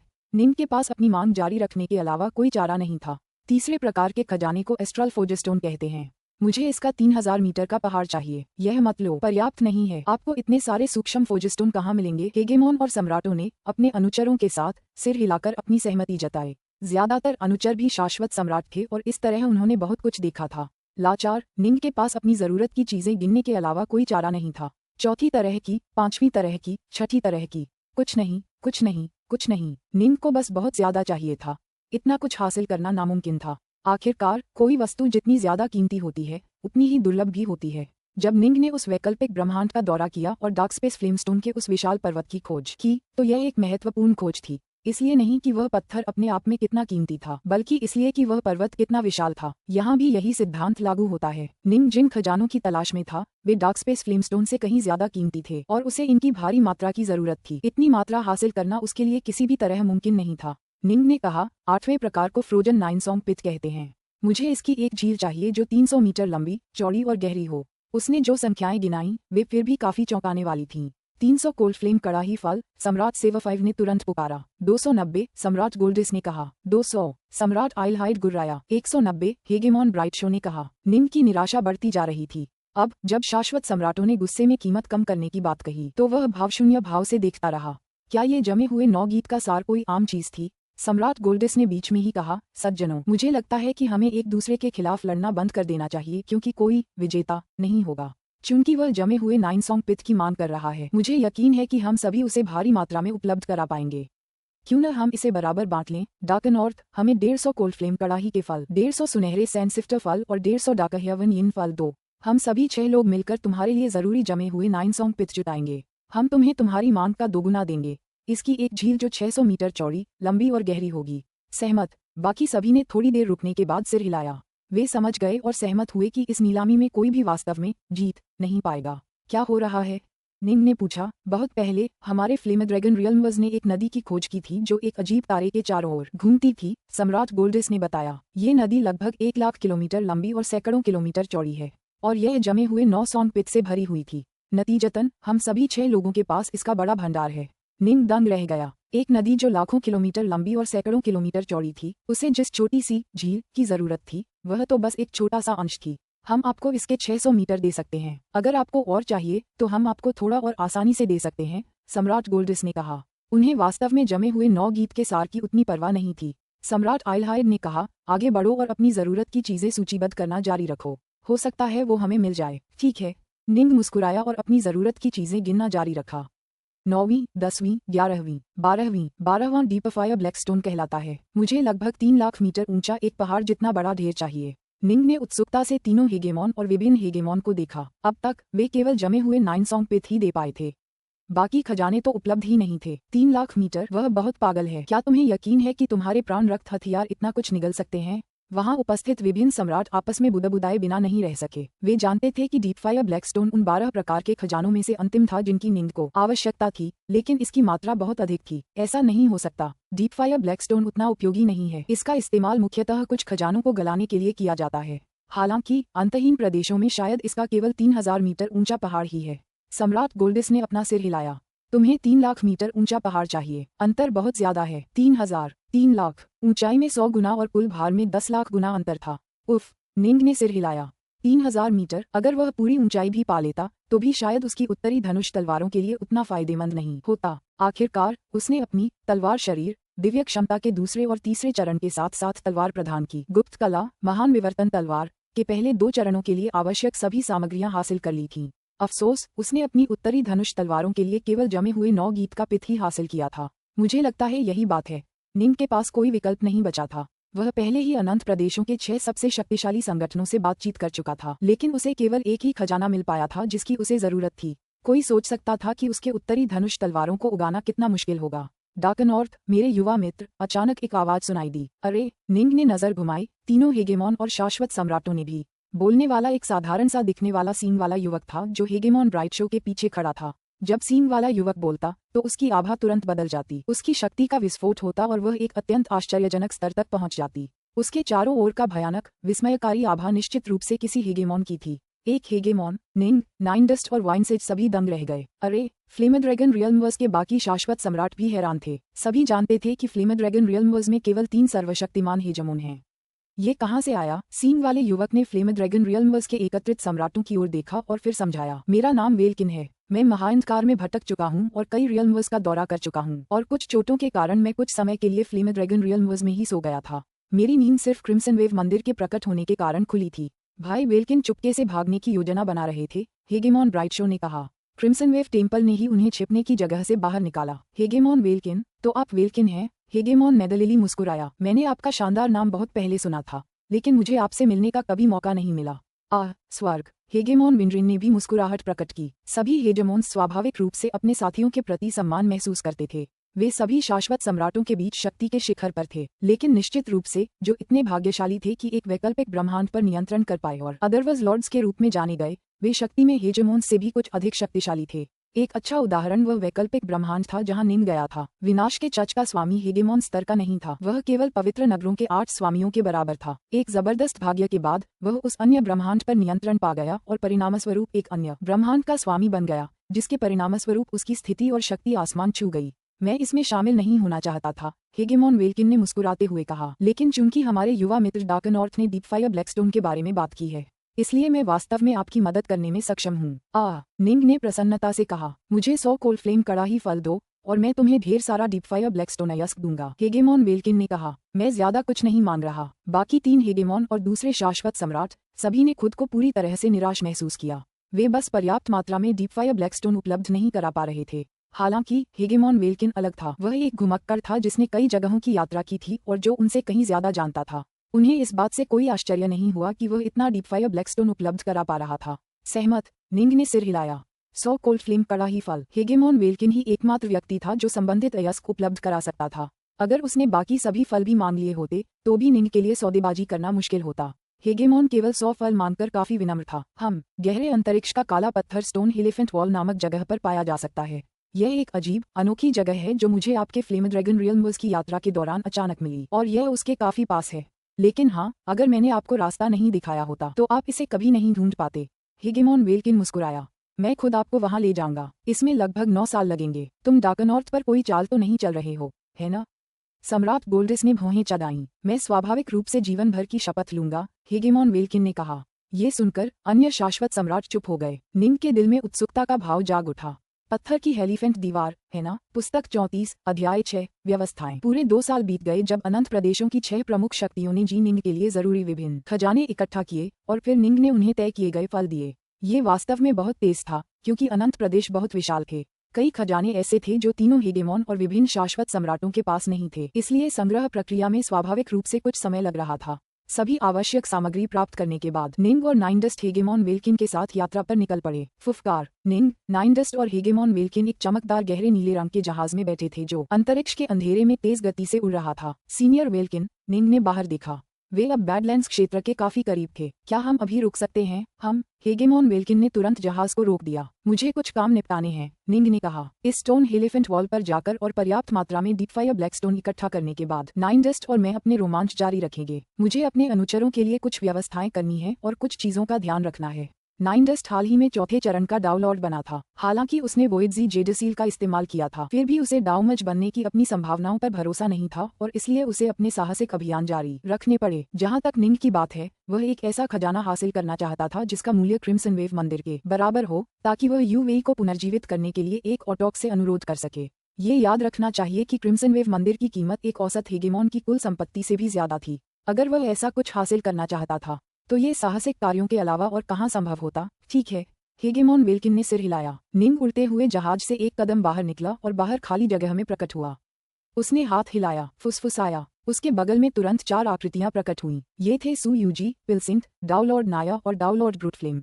चारों अनुचरों ने निंग की ओर देखा, फिर आदरपूर्वक पुकारा, गुरु। निंग ने उनकी ओर देखा, उसके चेहरे पर एक उलझन भरी नजर थी। उसने आह भरते हुए कहा, तुम सब कई सालों से मेरे साथ हो। यूजी, तुमने मेरा अनुसरण तब शुरू किया था जब मैं एक एल्डर गॉड था। पिलसेंट, हमारी मुलाकात तब हुई थी जब हम ब्राइट शो किंगडम में विश्व देवता थे। मास्टर। सू यूजी खुद को रोक नहीं पाई और बोली, आप ऐसा क्यों कह रहे हैं? मुझे लग रहा है कि मैं जिन जगहों पर जा रहा हूँ वे तुम्हारे लिए बहुत खतरनाक हैं। निंग ने कहा। टेरास्टाजिया की पिछली यात्रा एक अच्छा उदाहरण थी और वेवशिफ्ट दायरे की हमारी यात्रा भी। दोनों जगहें बेहद खतरनाक थीं। अगर मैं उनमें बच जाता तो तुम सब ठीक होते, लेकिन अगर मैं नहीं बचता तो शायद तुम सब वहीं मर जाते। सू यूजी और पिलसेंट कुछ कहना चाहते थे। डाउलॉर्ड नाया और डाउलॉर्ड ब्रूटफ्लेम ने एक दूसरे को देखा। उदाहरण के लिए, पिलसेंट ने कीमिया के दाव का रास्ता चुना है। उसे साहसिक कार्य पर जाने की बिल्कुल भी जरूरत नहीं है, निंग ने मुस्कुराते हुए कहा। उसे कीमिया का प्रशिक्षण शांतिपूर्वक लेने के लिए एक अच्छी जगह मिलनी चाहिए। और तुम, यूजी, इस तरह मेरा अनुसरण करके तुम खुद कोई साहसिक कार्य नहीं कर रहे हो। परिणामस्वरूप, निंग ने उन चारों की ओर देखा। तुम चारों को साहसिक कार्य पर निकल जाना चाहिए। अगर तुम मुझसे बात करना चाहते हो तो वास्तेवेन पैलेस जाओ। मेरा अवतार वहां स्थायी रूप से रहेगा। ओह, ठीक है, ये खजाने ले लो, तुम इन्हें जीवन रक्षक मान सकते हो। निंग ने अपना हाथ हिलाया, जिससे 4 लौकी सू यूजी और बाकी लोगों की ओर उड़ गईं। निंग ने वेवशिफ्ट दायरे की इस यात्रा से काफी कुछ जीता था। उसने किंगफ्रीक, सेक्लॉर्ड टाइमड्रीम और कई दूसरे दर्जे के डाउलॉर्ड्स को मार गिराया था और वाइनसेज से भी कई खजाने हासिल किए थे। नतीजतन उसके पास ढेर सारे खजाने थे। निंग ने सू यूजी को सबसे अच्छे खजाने दिए और पिलसेंट को दूसरे नंबर पर, जबकि डाउलॉर्ड ब्रूटफ्लेम और डाउलॉर्ड नाया को सबसे कम। आखिरकार उनके प्रति उसकी परवाह में फर्क तो था ही। गुरुजी। सू यूजी और पिलसेंट उनसे अलग होने को तैयार नहीं थे, जबकि डाउलॉर्ड नाया और डाउलॉर्ड ब्रूटफ्लेम शांत थे। ये दोनों बहुत लंबे समय से जिंदा थे और उन्होंने बहुत कुछ अनुभव किया था।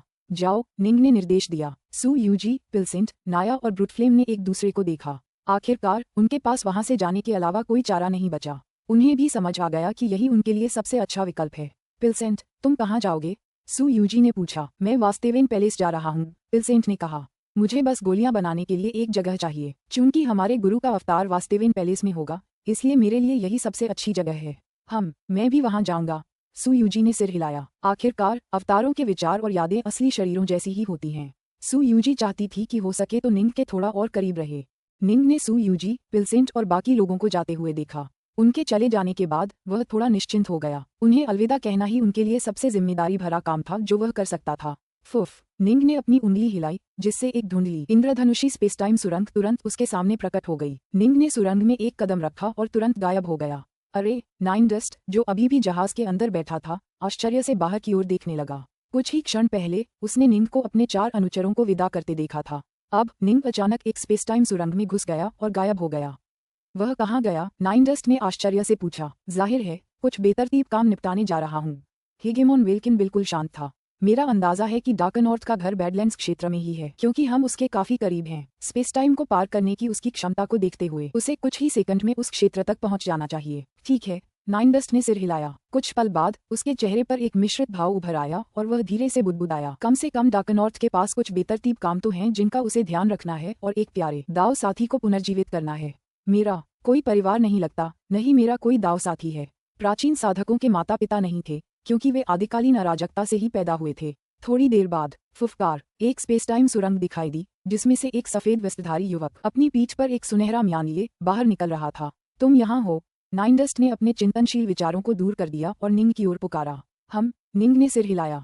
अभी अभी वह बैडलैंड्स क्षेत्र में अपने प्राइमल ट्विन से मिलने गया था। उसने वेवशिफ्ट दायरे में अर्जित कई खजाने अपने प्राइमल ट्विन को सौंप दिए थे, क्योंकि उनमें से कई अब निंग के लिए तो बेकार थे, लेकिन तीनों लोगों के लिए बहुत उपयोगी थे। वहाँ कई मूल्यवान गोलियां थीं, जिनमें 16 हॉट वर्ल्ड पिल भी शामिल थी, जिससे कोई भी बलपूर्वक विश्व स्तर तक पहुंच सकता था। यहाँ तक कि छद्म संसार गोलियां भी थीं, जिनसे कोई भी संसार डाउनलॉड्स बन सकता था। उसके जैसे सच्चे शक्तिशाली डाउनलॉड्स के लिए ये गोलियां वास्तव में कुछ भी नहीं थीं। निंग की वर्तमान स्थिति को देखते हुए उसके लिए कई विश्व स्तरीय साधकों को बलपूर्वक उन्नत करना एक आसान काम था। हालांकि वह ऐसा बिना किसी कारण के नहीं करेगा। केवल वे ही जो कड़ी मेहनत से अपने दम पर आगे बढ़ेंगे, अपने चुने हुए मार्ग पर आगे बढ़ पाएंगे। जो लोग छद्म संसार गोलियों पर निर्भर होकर संसार डाउनलॉर्ड बन गए, उनके लिए प्रथम चरण के डाउनलॉर्ड बने रहना लगभग निश्चित था। आपको परेशान करने के लिए माफ करना। निंग ने हेगेमॉन वेल्किन की तरफ देखा। मुझे जो कुछ करना था वो सब कर लिया है। अब मैं निश्चिंत होकर बाहर जा सकता हूँ। मुझे तुम जैसे नौजवानों से सचमुच ईर्ष्या होती है। हेगेमॉन वेल्किन ने आह भरी। बहुत पहले, जब मैं बहुत कमजोर था, मेरे कुछ दोस्त भी मेरे साथ थे। हालांकि वे सभी मर गए। उनमें से कोई भी अपने दांवमज में सफल नहीं हो पाया। वे बहुत पहले ही मर गए और मैं अकेला बचा हूँ। इसीलिए मैं विभिन्न लोकों और परलोकों में भटकता रहा हूँ। कई नई जगहें देखकर ही मुझे लगता है कि जीवन का कोई अर्थ है। निंग और नाइनडस्ट ने एक दूसरे को देखा। सचमुच जिंदगी में लक्ष्य होना जरूरी है, वरना हमेशा अकेलापन एक तरह की यातना बन जाएगा। उदाहरण के लिए हेगेमॉन ब्राइट शो पूरी तरह से अपने शाही कुल और अपने वंशजों पर केंद्रित था। हालांकि यह थका देने वाला काम था, फिर भी इससे उसे कुछ करने को मिलता था। जहाँ तक संसार डाउनलॉर्ड्स की बात है, वे साहसिक कार्यों और डाउमज पर केंद्रित थे। अनंत सम्राटों के लिए उनका अंतहीन जीवनकाल निराशा का कारण था। यही कारण था कि उनमें से कई, जैसे सम्राट मिरजनो और सम्राट हाथस्वॉर्ड, अंततः इसे छोड़कर भटकने लगे थे। अराजकता ब्रह्मांड में और क्या है, इसके प्रति उनकी जिज्ञासा ही उन्हें जीवित रखती थी और उन्हें ऊर्जा देती थी। दरअसल हम डाउनलॉर्ड्स भी आपसे ईर्ष्या करते हैं, निंग ने कहा। ठीक है, मैं तो सपने में भी अपने दाउमज में सफल होने और हेगेमॉन बनने की कल्पना करता हूँ, नाइनडस्ट ने कहा। हा हा हा, हेगेमॉन वेल्किन जोर से हंसा। साधना के हर चरण का अपना आनंद लेने का अपना अलग ही नजारा होता है। संसार डाउनलॉर्ड के रूप में जीवन उन सभी चरणों में सबसे शानदार और रोमांचक चरणों में से एक है। युवाओं, कड़ी मेहनत करो। अगर तुम हेगेमॉन बनने में सफल हो गए तो हो सकता है कि हम भविष्य में फिर मिलें। भविष्य में फिर से मुलाकात हो सकती है। निंग उलझन में था। तुम्हें स्टोन एलिफेंट वॉल पर भेजने के बाद मैं चला जाऊंगा और अपनी यात्रा जारी रखूंगा, हेगेमॉन वेल्किन ने कहा। कैओस्फज में घूमना और वहां देखने लायक हर चीज देखना, मेरे लिए यही सबसे दिलचस्प चीज है। फ्लेमड्रैगन रियल्म्स में वापस आने में मुझे बहुत लंबा समय लगेगा। अगर तुम हेगेमॉन नहीं बनोगे तो हमारी दोबारा मुलाकात की संभावना कम ही है। ठीक है, निंग और नाइनडस्ट दोनों ने सिर हिलाया। हेगेमॉन वेल्किन जैसे अनंत दीर्घायु व्यक्ति के लिए 108,000 अराजकता चक्र वास्तव में एक छोटी अवधि थी। हेगेमॉन वेल्किन ने एक बार फिर उड़ने वाले जहाज पर कब्जा कर लिया और उसे स्पेस टाइम में चीरता हुआ भेज दिया। निंग ने खुद को अपनी ही संपत्ति दुनिया में एकांत में कर लिया और फिर से प्रशिक्षण लेना शुरू कर दिया। आखिरकार स्टोन एलिफेंट वॉल तक पहुंचने में उसे 9 साल लगेंगे। ये समय उसके लिए फिर से और भी ज्यादा शक्तिशाली बनने के लिए काफी होगा।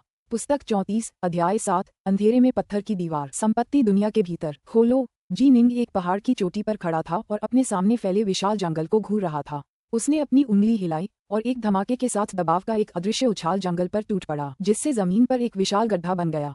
ये गड्ढा 900 मीटर गहरा था। फिर निंग ने अपना दाहिना हाथ बढ़ाया, जिससे एक छोटा सा काला लौकी का पौधा प्रकट हुआ। उसने ढक्कन खोला, जिससे लौकी से गहरे नीले पानी की एक धारा बह निकली। पानी की धारा जैसे जैसे बाहर निकलती गई, आकार में बढ़ती गई और कई मीटर मोटी हो गई, मानो कोई पानी से भरा अजगर उस गड्ढे को भरने के लिए ऊपर की ओर बढ़ रहा हो। फू, आगे बढ़ो बच्चों। निंग मुस्कुराया क्योंकि उसकी पीठ पर 6 उत्तर धनुष तलवारें तुरंत म्यान से बाहर उड़ गईं। उनमें से प्रत्येक ने एक बच्चे को प्रकट किया। हा, जमे हुए 9 गीत पित। ये जमे हुए 9 गीत सार है। ये बहुत ज्यादा है। हम जितना चाहें उतना खा सकते हैं। 6 उत्तर धनुष तलवारें बेहद उत्साहित थीं। उनमें से प्रत्येक 900 मीटर लंबी हो गई और तलवार के आकार के पहाड़ों की तरह खुद को कुंड में डुबो दिया, जो फिर जमे हुए 900 गूदे को तेजी से निगलने लगे। निंग ने हाथ हिलाया, जिससे उसका टेम्पोरल एक्सेलरेशन केबिन उसके बगल में प्रकट हो गया। वह केबिन में दाखिल हुआ, फिर तलवार शरीर दिव्य क्षमता का अभ्यास करने लगा। अब उसके पास जरूरी सभी सामग्रियां थीं, लेकिन वास्तविक प्रशिक्षण प्रक्रिया बहुत धीमी थी क्योंकि इस तरह की साधना तकनीक उसके शरीर पर बहुत ज्यादा बोझ डालती थी। उसे इसे धीरे धीरे करना था और शक्ति को धीरे धीरे अंदर आने देना था। हालांकि कम से कम इन सुरक्षात्मक दिव्य क्षमताओं के लिए उसे अपना ज्यादा ध्यान केंद्रित करने की जरूरत नहीं थी। इस प्रकार वह अपना अधिकांश समय अपने ओमेगा तलवार दाव और हार्पस्वॉर्ड कला पर ध्यान लगाने में सक्षम था। लगभग 3 महीने बीत गए। निंग को एहसास हुआ कि उसके जीवनदायी हथियारों का विकास पूरा हो चुका है, इसलिए वह अपने अस्थायी केबिन से बाहर चला गया। उत्तरी धनुष तलवारें। निंग ने उन 6 विशाल पर्वताकार उत्तर धनुष तलवारों को देखा जो अभी भी उस विशाल गड्ढे में धंसी हुई थीं। उनका रूप भी बदल गया था। पहले वे चमकदार शुद्ध सुनहरे रंग की थीं, लेकिन अब उनका रंग नीले सोने जैसा हो गया था। तलवारों की सतह अब बहुत चमकदार हो गई थी और तलवार की रोशनी कुछ कमजोर हो गई थी। वे लगभग शुद्ध झरने के पानी जैसी लग रही थीं। बाहर आओ। निंग ने इच्छा से 6 उत्तरी धनुष तलवारें बाहर उड़ा दीं और वे तेजी से सिकुड़ते हुए अपने सामान्य आकार में आ गईं।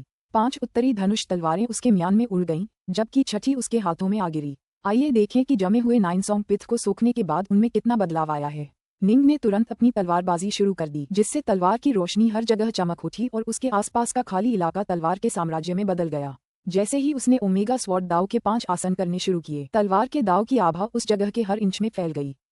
निंग के चेहरे पर खुशी के भाव थे। उत्तरी धनुष की तलवारें अब भयंकर और लचीली हो गई हैं, जिससे वे मेरी रक्षात्मक तलवारबाजी के लिए बहुत उपयोगी हैं। यिन यांग मुद्रा और 16 हॉट मुद्रा दोनों में काफी सुधार हुआ है। मुझे लगता है कि दोनों पहले से 5 गुना ज्यादा शक्तिशाली हैं। यिन यांग रुख का उपयोग यिन यांग तलवार डोमेन को सभी 6 तलवारों के साथ निष्पादित करने के लिए किया जा सकता है, जिससे यह एक उत्कृष्ट क्षेत्र रक्षा बन जाती है। 16 हॉट का रुख एकल लक्ष्य रक्षा पर केंद्रित था। अगर मुझे वाइनसेज से दोबारा लड़ना पड़े तो मैं उससे सीधे मुकाबला कर सकता हूँ। मेरी रक्षात्मक तलवारबाजी उसकी शक्ति को आसानी से नष्ट और विक्षेपित कर देगी। कम से कम इस बार तो मैं उड़कर नहीं भागूंगा। निंग के चेहरे पर खुशी के भाव थे। किसी भी घातक स्थिति में रक्षात्मक तलवारबाजी आक्रामक हमलों से भी ज्यादा महत्वपूर्ण होती है। आपके हमलों की शक्ति दूसरों का भाग्य तय करेगी, लेकिन आपकी सुरक्षा की शक्ति आपका भाग्य तय करेगी। हम जल्द ही स्टोन एलिफेंट वॉल तक पहुंच जाएंगे। तब तक वे गहरे आग वाले काले पत्थर का भरपूर हिस्सा सोख लेंगे और मेरी नॉर्थबो तलवारें और भी ज्यादा शक्तिशाली हो जाएंगी। निंग ये देखने के लिए उत्सुक होता जा रहा था कि आगे क्या होगा। किसी भी जीवन रक्त हथियार की वृद्धि उनके द्वारा खाए गए खजानों से जुड़ी होगी। अधिकांश सर्वोच्च डाउनलॉर्ड्स जीवन रक्त हथियारों का इस्तेमाल करते थे, लेकिन उनमें से बहुत कम ही इतने सारे खजाने हासिल कर पाते थे। निंग एक अच्छा उदाहरण नहीं था। न तो सुनहरी रेत का सागर और न ही जमे हुए नाइनसोंग पिथ की झील ऐसी चीजें थीं जिन्हें सामान्य सर्वोच्च डाउनलॉर्ड्स हासिल कर सकते थे। हालांकि शाश्वत सम्राटों की आयु बहुत लंबी होती थी और हेगेमॉन्स में अपार शक्ति होती थी। परिणामस्वरूप उनके जीवन रक्त हथियार आमतौर पर बहुत शक्तिशाली होते थे। उदाहरण के लिए डाउलॉर्ड ड्रीमलो का रक्त ब्लेड कभी एक जीवन रक्त हथियार था जो शक्ति के अविश्वसनीय स्तर तक पहुंच गया था। भौतिक स्तर पर इसमें ब्रह्मांड का खजाना बनने की पूरी क्षमता थी, लेकिन अफसोस इसके अंदर के दाव में थोड़ी कमी थी और इसलिए यह इस स्तर तक नहीं पहुंच सका। हेगेमॉन वेल्किन का उड़ने वाला जहाज बहुत पहले ही फ्लेम ड्रैगन रियल्म से निकल चुका था और अंतहीन ग्रेट डार्क में प्रवेश कर चुका था। महाअंधकार। यहाँ न तारे थे न रोशनी, कुछ भी नहीं, बस अंधेरा ही अंधेरा था। इतना अंधेरा कि शाश्वत सम्राट भी निराश हो जाएं। सच तो ये है कि ग्रेट डार्क के भीतर कुछ विदेशी वस्तुएं तैर रही थीं। उदाहरण के लिए नाइनडस्ट संप्रदाय के डाउलॉर्ड क्लेवरमाइंड ने ग्रेट डार्क की सीमाओं के आसपास यात्रा करते हुए उन 6 विशाल युद्ध हथौड़ों को ग्रेट डार्क के भीतर तैरते हुए देखा था। यही कारण था कि वह उन्हें प्राप्त करने में भाग्यशाली रहा था। इस प्रकार ग्रेट डार्क वास्तव में सभी वस्तुओं से रहित नहीं था। हम आ गए। हेगेमॉन वेल्किन ने आखिरकार उड़ते जहाज को रोक दिया। इसमें वाकई 9 साल लगे थे। तुम दोनों अब बाहर आ सकते हो। हेगेमॉन वेल्किन ने अपने बगल में स्थित 2 संपदा खजानों पर नजर डाली। निंग और नाइनडस्ट दोनों अपनी संपदा दुनिया में छिप गए थे। एक विशाल गड़गड़ाहट के साथ एक अदृश्य अंतरिक्ष तरंग सीधे दोनों संपदा खजानों से टकराए, जिससे संपदा दुनिया कांप उठी। जल्द ही निंग और नाइनडस्ट दोनों बाहर आ गए। तुम दोनों सचमुच हर पल का पूरा लुत्फ उठाते हो, हेगेमॉन वेल्किन ने हंसते हुए कहा। पिछले 9 सालों से तुम हर दिन जमकर ट्रेनिंग करते रहे हो। क्रिम्सन वेव मंदिर की अपनी यात्रा से मुझे काफी कुछ हासिल हुआ। स्वाभाविक रूप से मुझे प्रशिक्षण के इस अवसर का लाभ उठाना ही था, नाइनडस्ट ने जल्दी से कहा। फिर उसने निंग की ओर देखा। डार्क नॉर्थ, तुमने हेगेमन्स और अनंत सम्राटों से काफी खजाने हासिल किए हैं। तुम शायद काफी मजबूत भी हो गए हो। मैं ठीक हूँ। निंग ने सिर हिलाया। वह अपने शरीर को केवल एक मध्यम श्रेणी के शाश्वत खजाने के बराबर प्रशिक्षित कर पाया था, मुख्यतः इसलिए क्योंकि सुरक्षात्मक दिव्य क्षमता शरीर पर अविश्वसनीय मांगें और बोझ डालती थी। उसे धीरे धीरे आगे बढ़ना था। अगर वह इसे बहुत तेजी से करता और चीजों को जबरदस्ती करने की कोशिश करता तो उसका दिव्य शरीर और उसकी सच्ची आत्मा दोनों ही टूट जाते। इसलिए उसे धीरे धीरे प्रशिक्षण लेना पड़ा, जबकि उसके पास पहले से ही सभी आवश्यक सामग्रियां मौजूद थीं। हम फ्लेम ड्रैगन रियल्म से ज्यादा दूर नहीं हैं, हेगेमॉन वेल्किन ने कहा। तुम दोनों को अभी भी इसका एहसास होना चाहिए। हम कर सकते हैं। निंग और नाइनडस्ट दोनों ने सिर हिलाया। निंग को ठीक ठीक पता चल गया कि उसका प्राइमल ट्विन कहाँ है। डार्कनॉर्थ, मेरे युवा मित्र, तुम्हारी तलवारबाजी ने अंतरिक्ष समय को पार कर लिया है। मैं तुम्हें यहाँ पत्थर की एलिफेंट दीवार पर लाया हूँ, लेकिन मुझे लगता है कि तुम अपनी क्षमताओं के बल पर धीरे धीरे वापस लौट सकोगे। तुम्हारी शक्ति को देखते हुए तुम 1000 साल के भीतर वापस लौट सकोगे, हेगेमॉन वेलकिन ने कहा। एक छोटी सी बात, निंग ने सिर हिलाया। सर्वोच्च डाउनलॉर्ड्स के लिए 1000 साल बहुत कम समय होता है। वह हेगेमॉन वेलकिन को घर भेजने जैसी छोटी सी बात के लिए अपने पास इंतजार करने के लिए मजबूर नहीं करेगा। फुफ, उड़ता हुआ जहाज गायब हो गया, जिससे वे तीनों महान अंधकार के खाली स्थान में प्रकट हो गए। यहाँ सचमुच अंधेरे के अलावा कुछ नहीं है। निंग ने आसपास नजर दौड़ाई तो उसे चारों तरफ घोर अंधेरा ही दिखाई दिया। वहाँ बिल्कुल भी रोशनी नहीं थी। सिर्फ ईश्वर ज्ञान की मदद से ही वह आसपास के इलाके को देख पाया और उसके आसपास सचमुच कुछ भी नहीं था। वरिष्ठ, निंग खुद को रोक नहीं सका और पूछा, स्पेस टाइम को पार करने की मेरी क्षमता को ध्यान में रखते हुए अगर मैं महान अंधकार में भटकता रहूं तो क्या 100,000 अराजकता चक्र मेरे लिए निकटतम दायरे तक पहुंचने के लिए पर्याप्त होंगे? फ्लेम ड्रैगन रियलम्वर्स के सबसे नजदीकी रियलम्वर्स को मल्टीलाइट रियलम्वर्स के नाम से जाना जाता है। हालांकि स्पेस टाइम को पार करने की आपकी क्षमता प्रभावशाली है, फिर भी वहां पहुंचने में आपको लगभग 10 लाख अराजकता चक्र लगेंगे, हेगेमॉन वेलकिन ने कहा। निंग और नाइनडस्ट ने एक नजर एक दूसरे को देखा। हाँ, भूल जाओ, संसार डाउनलॉर्ड्स मल्टीलाइट रियलम्वर्स तक पहुंचे बिना भी अपनी पूरी जिंदगी यात्रा करते हुए बिता सकते हैं। चलो स्टोन एलिफेंट वॉल पर चलते हैं, नाइनडस्ट ने तुरंत कहा। पत्थर की एलिफेंट दीवार बस आगे ही है, मेरे पीछे आओ। हेगेमॉन वेलकिन ने एक बुलबुला छोड़ा जिसमें निंग और नाइनडस्ट दोनों शामिल थे और तेज गति से आगे की ओर उड़ते हुए उन्हें अपने साथ ले गया। फुस, हेगेमॉन वेलकिन बहुत तेज था, इतना तेज कि निंग और नाइनडस्ट दोनों के दिल कांप उठे। उन्हें अब समझ आने लगा था कि हेगेमॉन कितने भयानक रूप से शक्तिशाली होते हैं। उनकी गति ही यह सुनिश्चित करती थी कि सर्वोच्च डाउनलॉर्ड्स को मरने से पहले प्रतिक्रिया करने का भी मौका न मिले। कुछ ही पल बाद वे अरबों किलोमीटर उड़ चुके थे। देखो वो, हेगेमॉन वेलकिन ने आगे की ओर इशारा किया। वहीं है स्टोन एलिफेंट वॉल। निंग ने सामने की ओर देखा। एक विशाल वस्तु आगे अनंत अंधकार में लटकी हुई थी। उससे एक प्राकृतिक लेकिन मंद प्रकाश की आभा निकल रही थी जो नाइन और नाइनडस्ट जैसे सर्वोच्च डाउनलॉर्ड्स के लिए उसे स्पष्ट रूप से देख पाने के लिए पर्याप्त थी। आगे वाली चीज लगभग 10 लाख किलोमीटर लंबी थी और एक विशालकाय हाथी के आकार की थी। बस उसके सिर से एक बेहद नुकीला सींग निकल रहा था। पूरी चीज काली थी या शायद बेहद गहरे लाल रंग की। पहली नजर में तो ये किसी राक्षसी हाथी जैसा दिखता है ना? हेगेमॉन वेलकिन ने कहा, लेकिन अगर आप पास जाएं तो आप देखेंगे कि यह वास्तव में बहुत पतला है। ओह, निंग और नाइनडस्ट जल्दी से पास आ गए। दरअसल हालांकि यह विशाल वस्तु 10 लाख किलोमीटर से ज्यादा लंबी थी, लेकिन इसकी मोटाई सिर्फ 1000 किलोमीटर थी। मोटाई बिल्कुल एक समान थी। नाइनडस्ट ने कहा, ये लगभग किसी द्वारा की गई दीवार की नक्काशी जैसा दिखता है। ठीक है, यह एक विशाल नारकीय हाथी की अलग दीवार जैसी दिखती है, हेगेमॉन वेलकिन ने कहा। इसीलिए मैंने इसका नाम स्टोन एलिफेंट वॉल रखा है। ये चीज बहुत लंबे समय से महाअंधकार में तैर रही है और यह पूरी चीज गहरे आग जैसे काले पत्थरों से बनी है। जब मैंने इसे देखा तो मैं बहुत खुश हुआ और इसे अपने साथ ले जाना चाहता था, लेकिन ये बहुत बड़ा था। किसी अदृश्य शक्ति ने इसे ऐसा बना दिया था कि मैं इसे बलपूर्वक नहीं ले जा सका। तुम्हारे प्राण रक्त वाले हथियार गहरे आग जैसे काले पत्थरों को सोखना चाहते हैं, है ना? आगे बढ़ो और उन्हें गहरे आग जैसे काले पत्थरों की इस विशाल दीवार से जितना चाहें उतना सोखने दो। अब हम 100 ठंडे आग वाले कड़ाई के फलों पर सहमत हुए हैं। आगे बढ़ो और उन्हें मुझे दे दो।